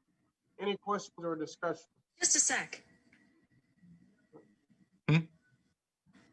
Any questions or discussion? Hearing and seeing none, roll call, Madam Clerk. Councilwoman Atkins, Yes. Councilman Brewer, Yes. Councilwoman Brown, Yes. Councilwoman Caldwell, Yes. Councilman Lay, Yes. Councilman Weatherspoon, Yes. Councilman Williams, Yes. and President Godwin. Yes. Mr. President, the vote is 8-0. With a vote of 8-0, CPO 2020-46 and CPO 2020-47 passed on second reading with a committee hearing to be held on Tuesday, September 8th, 2020 at 5 o'clock p.m. via Zoom, and a public hearing on Tuesday, September 15th at 6 o'clock p.m. Okay, Mr. President, are we on CPR 2020-14? But we can do that one. I mean, have we Or we done? can just, let's do planning and development. Okay, follow, okay. CPO 2020-48, an ordinance amending Title 15 entitled Land Uses, Chapter 123, entitled Zoning Code of Ordinances of the City of Gary, Indiana. Petitioner Tisha Smith, Sunflower Preschool LLC, 339 to 41 Fillmore Street, Gary, Indiana. Property at 339 Fillmore Street, Gary, Indiana. CPO 2020-49, an ordinance amending Title 15 entitled Land Usage, Chapter 123 entitled Zoning Code of the Code of Ordinances of the City of Gary, Indiana. Petitioner Ashley Cardwell, 1979 Tennessee Street. Property at 1979 Tennessee Street, Gary, Indiana. CPR 2020-13, a resolution of the Gary Common Council granting Gary Broadway Lofts LLC an excess valuation deduction tax abatement of real property pursuant to Indiana Code 6-1.1-12.1, sponsored by Mayor Jerome Prince, City of Gary, Ronald Brewer, Councilman at Large, Indiana Redevelopment Commission, and the Office of Community Investment. Councilman Brewer. Mr. President, I make a motion that, my motion is gonna be for the first two, 48 and 49 at this time. That I move CPO 2020-48 and 49 on second reading to the Plan Development Committee, September 8th at 6 p.m. via Zoom. Do we think that 7 o'clock p.m. I think is what? I'm sorry. Okay. 7 o'clock p.m. Thank you. Second. It's been moved and properly seconded by Councilwoman Barnes Caldwell to pass both CPO 2020-48 and CPO 2020-49 on second reading with a committee meeting to be held on Tuesday, September 8th, 2020 at 7 o'clock p.m. via Zoom, with a public hearing on Tuesday, September 15th at 6 o'clock p.m. Any questions or discussion? Seeing and hearing none, roll call, Madam Clerk. Councilwoman Atkins, Yes. Councilman Brewer, Yes. Councilwoman Brown, Yes. Councilwoman Caldwell, Yes. Councilman Lay, Yes. Councilman Weatherspoon, Yes. Councilman Williams, Yes. and President Godwin. Yes. Mr. President, the vote is 8-0. With a vote of 8-0, CPO 2020-48 and CPO 2020-49 passed on second reading with a committee hearing to be held on Tuesday, September 8th, 2020 at 7 o'clock p.m. via Zoom, and a public hearing on Tuesday, September 15th, 2020 at 6 o'clock p.m. also via Zoom. Mr. President, Councilman Brewer. make a motion to suspend the rules and pass on all three readings, CPR 2020-13. Second. It's been moved and properly seconded to pass CPR 2020-13 on all three readings. Then again, we had this conversation earlier. That will require unanimous vote of the council members present. All right. So any questions and discussion about this CPR 2020-13? Again, right now we're just voting to hear it on all three readings. Seeing no questions or discussion, roll call, Madam Clerk. Councilwoman Atkins, Yes. Councilman Brewer, Yes. Councilwoman Brown, Yes. Councilwoman Caldwell, Yes. Councilman Lay, Yes, Councilman Weatherspoon, Yes. Councilman Williams, Yes. and President Godwin. Yes. Mr. President, the vote is 8-0. Thank you, Madam Clerk. With a vote of 8-0, we will hear CPR 2020-13 on all three readings. At this point, we'll have an overview of CPR 2020-13. I believe Mr. Pohl is going to do the overview. All right, Mr. Pohl is here. Thank you, Mr. Pohl. Yes, this resolution is the SB1 resolution. It's just typically a resolution that is included or basically included into the confirmatory resolution whenever a tax abatement is issued. At the last council meeting, this council passed the confirmatory resolution, and this was subdivided out. It was not set as a. It didn't actually have an agenda item where it was its own number. So at this point now, I believe the council was under the impression that had already occurred. I know that there was some discussion about this before, as Councilwoman Brown had appropriately pointed out. That was typically something that was handled together. So essentially now this is the formality of authorizing the council to actually sign off on the SB1 by passing that as a resolution, which will then be filed with the county and therefore formalizing the process or the procedure for the tax abatement. Thank you, Mr. Pohl. I guess I have a comment and a question. I have no problem with this moving forward. Obviously, I voted for us to hear it on all three readings. But I am concerned that at the last council meeting, we were told that it was urgent, that this matter be taken up, or else it would cause all kinds of problems for the developer. It would make us look bad as a city in terms of how friendly we are to developers. If this doesn't pass, the deal is going to fall through. This body was told all of those things. And we couldn't take it back to committee and hash it out and figure out the CBA because we had to pass it, had to vote on it immediately. And here we are 2 weeks later. And obviously, I suppose the deal hasn't fallen through. I just want to point that out because this body was told that it was so urgent that we do it. And here we are because it was incomplete 2 weeks ago. We're still talking about a Broadway loss. Now, I abstained last vote because I just didn't believe that we were prepared in terms of what we were doing with the CBA and the developer's commitment to it. I will vote no tonight, not because I have anything against MVAH partners or development in the city. I think for reasons I expressed earlier, I have a real problem with concentrated poverty. And I don't want to reward that with a tax abatement because I think there will be long-term negative implications for downtown of Gary and Central Business District. And so I think it makes sense now, but I think down the road, we're going to see a very difficult time in attracting market rate development to our downtown. But any other questions or discussion on this matter? If I could respond, actually, ultimately, this was actually approached as a ratification. So I know that Pete's here. I know that Pete, the developer, Mr. Schweigerhart, may be able to speak to some of your concerns. I don't ever think that there was ever the intention of the developers or the administration to pull the wool over anybody's eyes and state, oh, well, this has to be done, and otherwise this deal is going to fall through. I believe that Mr. Schweigerhart has made those representations that the council was under the impression that they were authorizing the abatement, and that has actually been something that has allowed the deal to essentially hold steady. So I don't think that it's a fair assessment to state that this was some sort of an attempt to blind the council by throwing this out there and saying this has to go.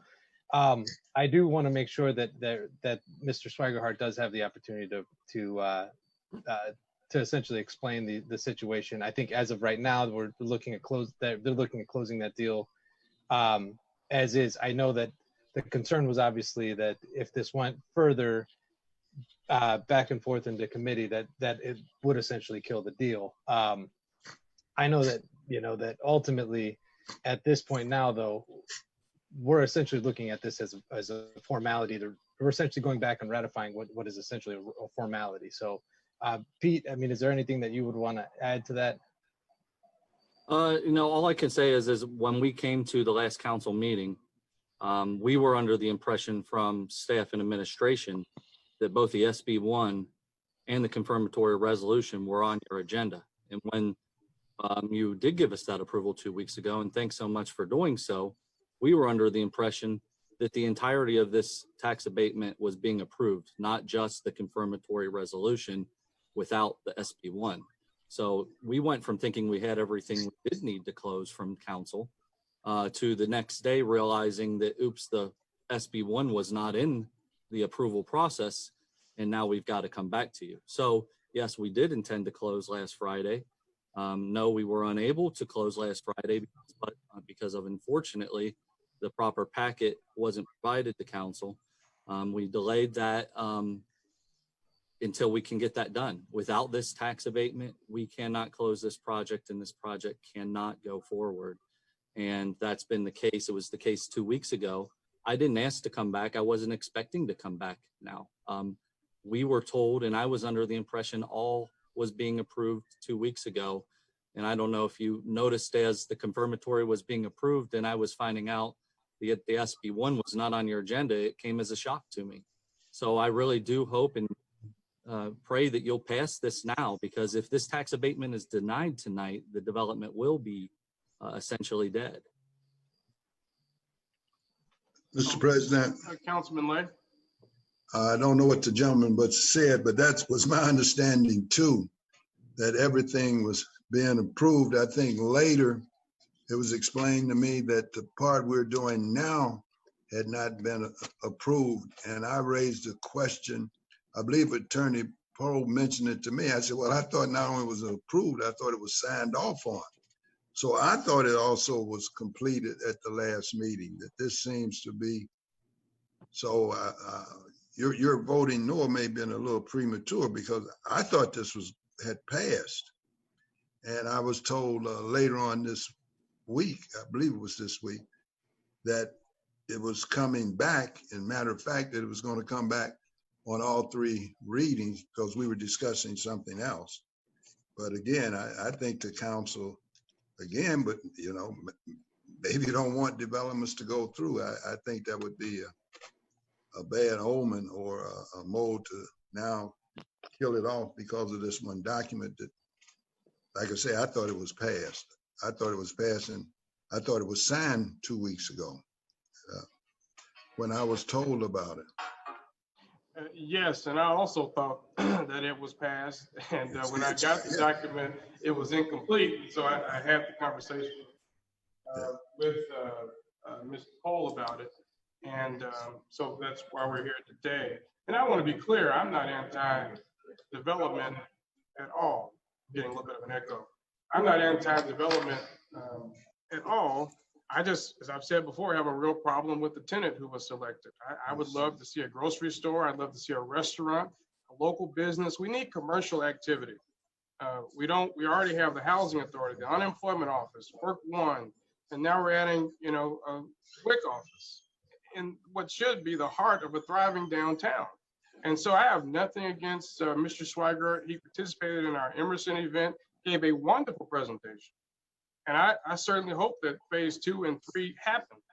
I don't think he has bad motives. I just think that in other cities, they would demand a real retail tenant for a retail space. And my other concern, which I voiced before, is that when you put a nonprofit tenant inside of a commercial structure, all that's going to do whenever it is taxed, assuming that tenant is still there, is lower the assessed valuation and thereby lower the amount of property taxes that inure to the benefit of the city. I don't think that Mr. Swigert has bad intentions for the city of Gary. I just think that from a planning perspective, we should demand more and expect better. Now, I don't expect to be joined by anybody in my no vote on this matter. Certainly, he was under the impression, and as he should have been, under the impression that this matter was taken care of 2 weeks ago, and it is not his fault by any means that it was not, nor is it this council's fault. We took what was given to us, debated, discussed, and voted on. So I just wanted to clarify my position is not anti-development. It is pro-good, sustainable development, the kind that they would allow in Cherryville, Maryville, and any other, Valparaiso, and any other thriving city. You wouldn't get away with this. And that's my concern, is that we're just concentrating too much poverty. So again, maybe another tenant will come in the future. That's just fine. Oh, yeah, but that's. I just want to make one point. So this is just the definition from the community benefits agreement of what a community benefit is. Community benefit shall be not limited to schools, parks, healthcare. Healthcare is specifically identified as something important and an important community benefit in your community benefits agreement. We're providing healthcare in this building. I see that as a positive for your residents, and it's specifically defined in your community benefits agreement. It also identifies affordable housing as a community benefit. I just want you to understand that these units are going to serve your residents, and I understand the desires for market rate in town, and I think it has a great need, and you will be able to attract that. But first and foremost, we need to house and provide high quality housing for the existing residents of the community. They're there, they're the constituents, and there are over 2,500 households within a very short distance of this that can benefit from these units. Cannot do phase 2 and phase 3 without phase 1. I cannot do phase 1 without this tax abatement.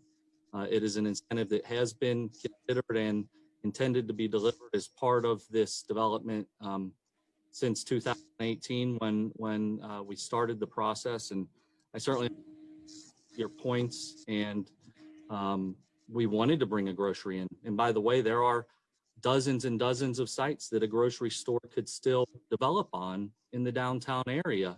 We're not taking the last and final piece of redevelopment space. There are thousands of lots in the redevelopment commission's hands. These things are all possibilities still.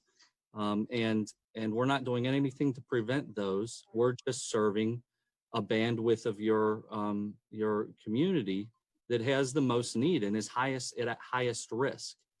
So we really think this is needed. I can't do this without the tax abatement. We're committed to the 15% return of the tax abatement. That was not part of what our initial plan was, but we've come up with ways to do that. We understand that and look forward to contributing back in that fashion. But I do please urge you to support us in this effort. We can be closed in a matter of, we're still hoping this week, if we can get these documents signed and in the lender investors' hands. And a vote no will probably stop us right in our tracks. I'm very concerned about that. So I hope you'll consider taking action tonight, and appreciate everybody's time and considerations. Thank you. And I just want to quickly say, I think that those who voted yes 2 weeks ago, they should vote yes again tonight. You were under the impression that all of this was included. I abstained, as you know, and again, it's not personal. I just think we can't accept less than what our neighboring cities would do. And we have a ton of affordable housing, a lot of it. I guess I'm confused with what you think these neighboring cities are doing. I mean, I was just in Fortville, Indiana, and it's not a neighboring city, but it's an affluent city, a high-income city. They just provided a 75% 15-year TIF rebate for a similar development. And that is excellent. I don't want to have a back and forth, but that's excellent. These are common incentives that help develop and encourage new housing. And we want to just bring some of these resources to your community. This development is over 2 times the expense of what development ordinarily is in the city or in the state of Indiana. Right now, unfortunately, Gary and Northwest Indiana Lake County are already naturally 40% higher construction costs than the rest of the state. We want to do all the things you're looking for. We're just trying to make the economics work, and that's what this tax abatement will help us do. And let me just say before I was interrupted that absolutely cities all over America have affordable housing. The question is the percentage of your real estate that's dedicated to affordable housing. And I'm sure that the city you mentioned does not have nearly the percentage of affordable housing that we do. Now, affordable housing is important. Low-income housing is important. We want to plan appropriately in a way that we aren't just inundated with it to an extent that we aren't able to encourage millennials. We aren't able to encourage young families. We aren't attracting middle-class people to this city. Millennials and young families. I won't be interrupted anymore. I'm not having a discussion at this point. I'm just making a point that we have to think long-term about development in the state. I think at this point, it's appropriate to take a vote unless there's any other questions or discussion from a member of the council. We Mr. appreciate everybody's President. time. Councilman Brewer? I will say to this project, I think it's a great project that's coming to the city. But there is a difference between affordable and low income. What we are now starting to see is our Gary Housing Authority is getting rid of their low income. So we're seeing a great number of residents. These are residents that will probably be displaced from our city to other neighboring cities. Some were counted good, some were counted bad. But those numbers definitely impact us as a city as a whole as these developments are being torn down. We've seen Delaney, we've seen Ivanhoe. I know Dora Miller is on the list. They're already at less than 50% there. So what I see us doing now is doing not low income, but affordable housing where you're not having a stagnant number of everyone sitting there getting government assistance there. You have to have a working class there. If you would go past small farm apartments, if you just drove through this town, you wouldn't know what that place was. You wouldn't know it was low income or affordable. You wouldn't know that. And I think it dates back into the leadership of the management staff and definitely to the owners. I have a great relationship with the owner, how she continued to put her money back into the development. When she comes in town, she wants to see certain things happening inside of town. With not just that project, but with her other project that she has on the east side there. Just 2 years ago, she didn't come before the city council for any abatement. And we talking about roofs, new entry doors got put on. The outside got completely painted. It was just a brand new lighting around. If you go past there right now, there's brand new light, and not a dollar came from us. But I think it dates back into the leadership of the owners that's there and the management team that we have enforcing, making sure that these properties stay up. The upkeep is there. And I think that's very important. But I think this will be a great opportunity in us growing the downtown area with phase 2 and phase 3, which I didn't find out about phase 3 until you and Councilwoman Atkins had you all summits that I attended and heard about phase 3. And with the plans that the Housing Authority is doing also, I think it will be definitely an enhancement to the downtown area. Thank you, Councilman Brewer. All right, I don't see anyone else. And again, I don't have anything against affordable housing. I think you have to just plan it appropriately. You don't want it to be concentrated. That's all I'm saying about that. And I think if you're going to have a tenant, at least have some real retail component to it. We have plenty of spaces for nonprofits to open up. But in any event, no other questions or discussions? Seeing none, roll call, Madam. I don't want to miss anybody. All right, roll call, Madam Clerk. Councilwoman Atkins, Yes. Councilman Brewer, Yes. Councilwoman Brown, Yes. Councilwoman Caldwell, Yes. Councilman Lay, Yes. Councilman Witherspoon, Yes. Councilman Williams, Yes. President Godwin. No. Mr. President, voted 7 yes, 1 no. Thank you, Madam Clerk. With 7 votes in the affirmative and 1 no, CPR 2020-13 passes on all 3 readings and is so ordered. CPR 2020-14, a resolution by the Gary Common Council in support of Edgewater Health for the meritorious service during the COVID-19 pandemic and establishing August 9th through the 15th, 2020 as National Health Week. Health Center Week in Gary, Indiana, sponsored by Cozy Weatherspoon, Councilman, Second District. Mr. President, Councilman I move for Weatherspoon. passage, I move for passage of CPR 2020-14 on second reading with a arts, history, and culture meeting set for September 8th at 7:30 and a public hearing on September 15th. I would just recommend a later time because planning and development is at 7. And I'm concerned that there's no way we're going to get close to making 7:30. Okay, how about 8 o'clock? Does 8 o'clock work? Councilman Brewer, I mean, I know you have the CBA, which do you think an hour is sufficient for all of the We'll give agenda it items? our shot. I would say we give it our best shot, and like Attorney Williams said, we can always start later in this meeting if we have to. Yep. And I hope that we can starting on time. I mean, I know I want to be mindful of the general public. I'm probably part of the reason some of these meetings go on because we have a lot of questions. But sometimes we're an hour, hour and a half, 2 hours after, and I think that's really a disservice to the public, which is to Councilwoman Brown's point. But in any event, let's shoot for 8 o'clock and hopefully we can be efficient with our time.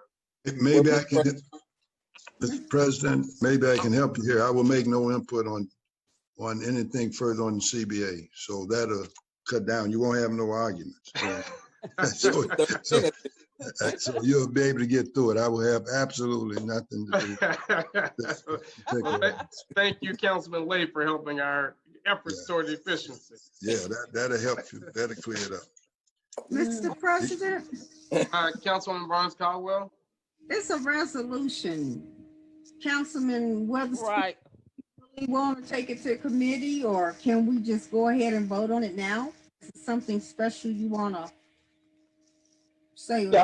Yes, Councilwoman Caldwell, I appreciate that, but I think I do need to take it to committee. There was something that was mentioned to me a little earlier today that Councilman Williams and I discussed. So yeah, I think it would be a good idea to do so, but I appreciate that anyway.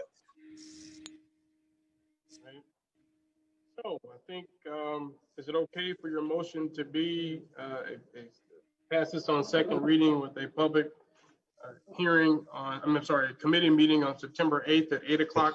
At 8 o'clock with a, yes, absolutely, with a public hearing on September 15th. All right, is there a second? Second. It's been moved and properly seconded by council members Williams and Barnes Caldwell for CPR 2020-14 to pass on second reading with a committee meeting on Tuesday, September 8th, 2020 at 8 o'clock p.m. via Zoom and a public hearing on September 15th at 6 o'clock p.m. via Zoom. Any questions or discussion?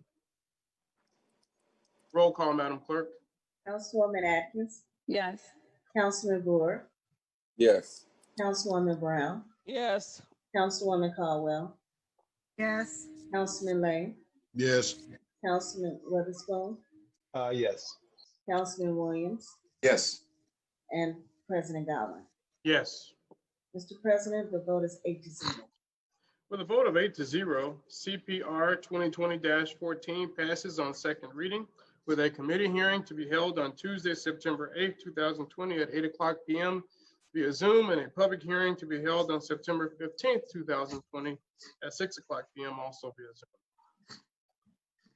CPR 2020-15, a resolution of the Common Council of the City of Gary expressing support for the Gary Community School Corporation tax referendum sponsored by Linda Barnes Caldwell, Councilwoman of the 5th District.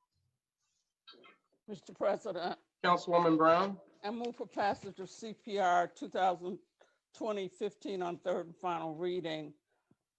Finance Committee meeting on Tuesday, September 8th. What time did we say? 5:30. Okay, 5:30. Okay. It's been moved and properly seconded by Councilwoman Barnes Caldwell. Pass CPR 2020-15 on second reading with a committee hearing to be held on Tuesday, September 8th, 2020 at 5:30 p.m. via Zoom with a public hearing on Tuesday, September 15th, 6 o'clock p.m. also via Zoom. Any questions or discussion at this time? Mr. President, I have a question. Councilman Lay. And I apologize. I don't have that resolution in front of me. Who was the attorney that drafted this? Does this come out of our law department? Where did this come from? Yes, sir. I believe Attorney Williams drafted this. Department. What Attorney Williams? Our Attorney Williams? Yes, I believe so. Resolution. No. No. It Let says her that answer let her answer whoever knows the correct answer to the question. Yeah. Attorney Jenkins. Okay, all right, okay. Okay, I do have a copy of it, so if you don't have a copy, we want to make sure. It could, Janice White could have it. Okay. My legislative aide, I just don't have it. I just don't have it. All right. I just sent it to you, Councilman Lay. Yeah, I probably have it. I don't have it in front of me. It could be where it's on a computer where I can't get to it at this point. Okay. So what I do is I get stuff from my legislative aide or assistant. I'm not sure what the proper name is now. Ms. White actually makes it available. I did not ask for that particular resolution today. I asked for other things. So I just wanted to do that. My question was who drafted it. That was all. That was all. I couldn't tell. I can't tell from the agenda. Okay. Any other questions or discussion? All right, so we have a motion that's been seconded to pass CPR 2020-15 on second reading with a committee hearing to be held on Tuesday, September 8th, 2020 at 5:30 p.m. via Zoom, with a public meeting on Tuesday, September 15th, 6:00 p.m. also via Zoom. Roll call, Madam Clerk. Councilwoman Atkins, Yes. Councilman Brewer, Yes. Councilwoman Brown, Yes. Councilwoman Caldwell, Yes. Councilman Lay, No. Councilman Weatherspoon, Yes. Councilman Williams, Yes. and President Godwin. Yes. Mr. President, vote is 7 yes, 1 no. With seven yes votes and 1 no vote, CPR 2020-15 passes on second reading with a committee hearing to be held on Tuesday, September 8th, 2020 at 5:30 p.m. via Zoom, and a public hearing to be held on Tuesday, September 15th, 2020 at 6:00 p.m. also via Zoom. Mr. President, is pending ordinance and resolutions on second reading.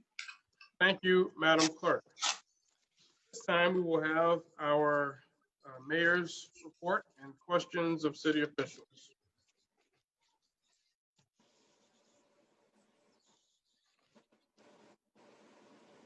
Is there anyone who's offering the mayor's report? All right, Corporation Counsel Attorney McCain. Good evening, everyone. Good evening, Mr. Chair. Good evening. The administration will not be offering a report this evening.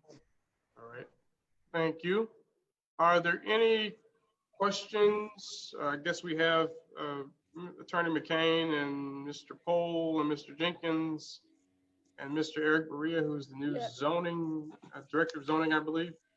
Any questions for members of? I do. Councilwoman Brown. I do. I had several weeks ago, Eric Reeves met with me over at Towson Pavilion and promised that there would be some, there would be some things done at Towson Pavilion, and none of them have been done, and I haven't heard anything from him, and I would like to know what is happening with that. I will pass that message on, Councilwoman Brown. Okay, and I would like an answer, so that I can give a response to my constituency who continue to ask me what is happening over there. Understood. All right, any other questions of city officials who are? Mr. President, Councilwoman Atkins. I just have one question for Attorney McCain. How you doing, Attorney McCain? Quick question. Does the city currently have a contract between the the Gary Firefighters Union? It is not currently a renewed contract. I believe that contract expired in 2018, but the city attorney could answer that question more intelligently than me. Okay. When did the firefighters contract expire, Rodney? It's actually the contract expired in 2004 between the local 359 and the city.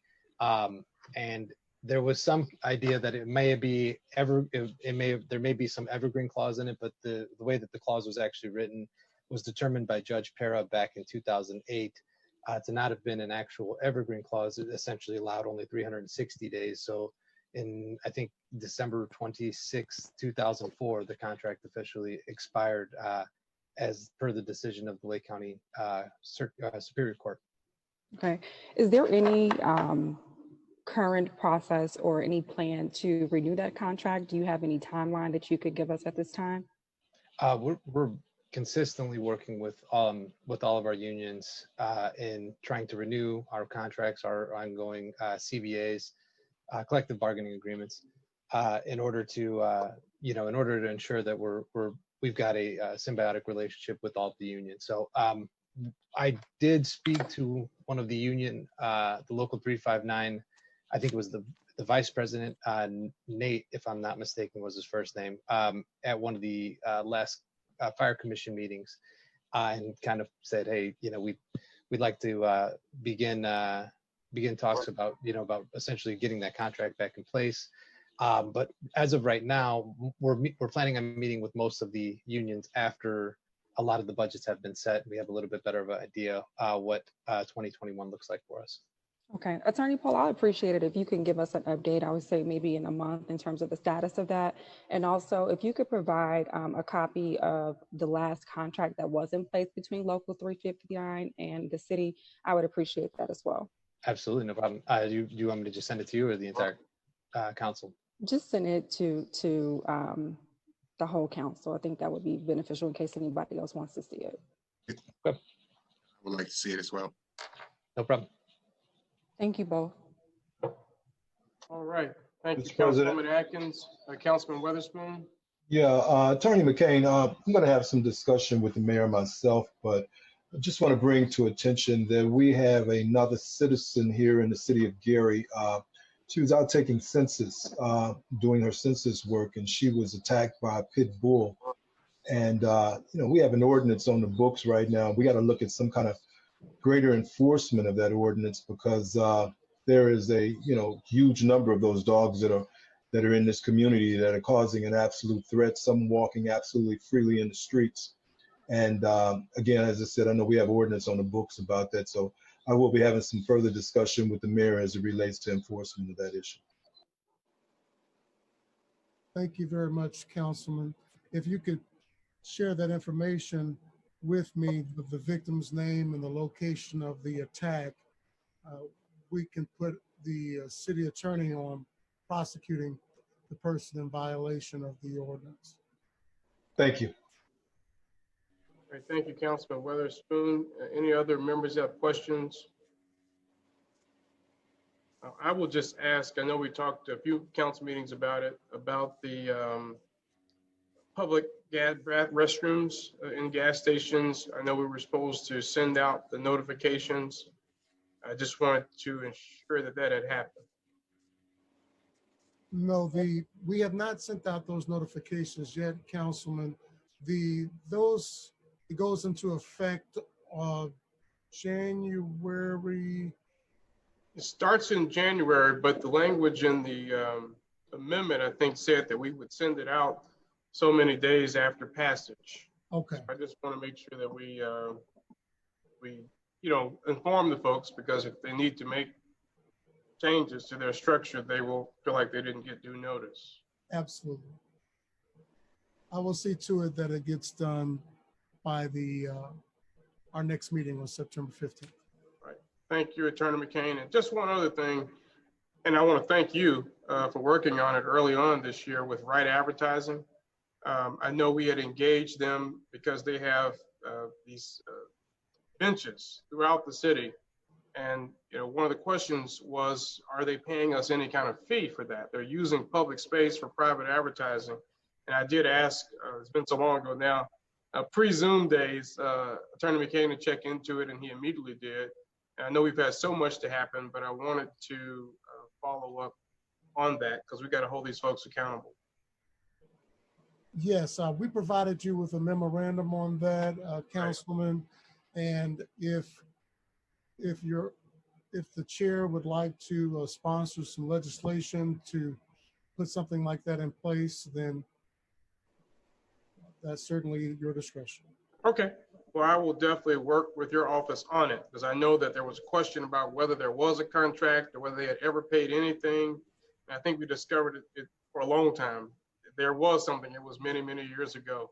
So I definitely look forward to working with you. And I want to thank both Attorney McCain and Mr. Pohl, and I'm sure Mr. Jenkins too. I was at a hearing for a police officer a few weeks ago, and I saw Mr. Pohl argue. And I asked myself, how does he do it all?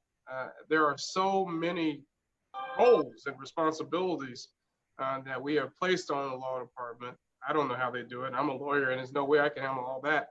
I mean, Mr. Pohl discusses economic development. He's arguing, police cases. So I don't know what we're planning in terms of our budget, and that will certainly come from the administration. But I hope that we are giving sufficient resources to our law department because you all are really stepping up to bat on a lot of issues. And so I want to say thank you both to Attorney McCain and to Attorney Pohl and Attorney Jenkins in his absence for the work. That's music to our ears, Councilman.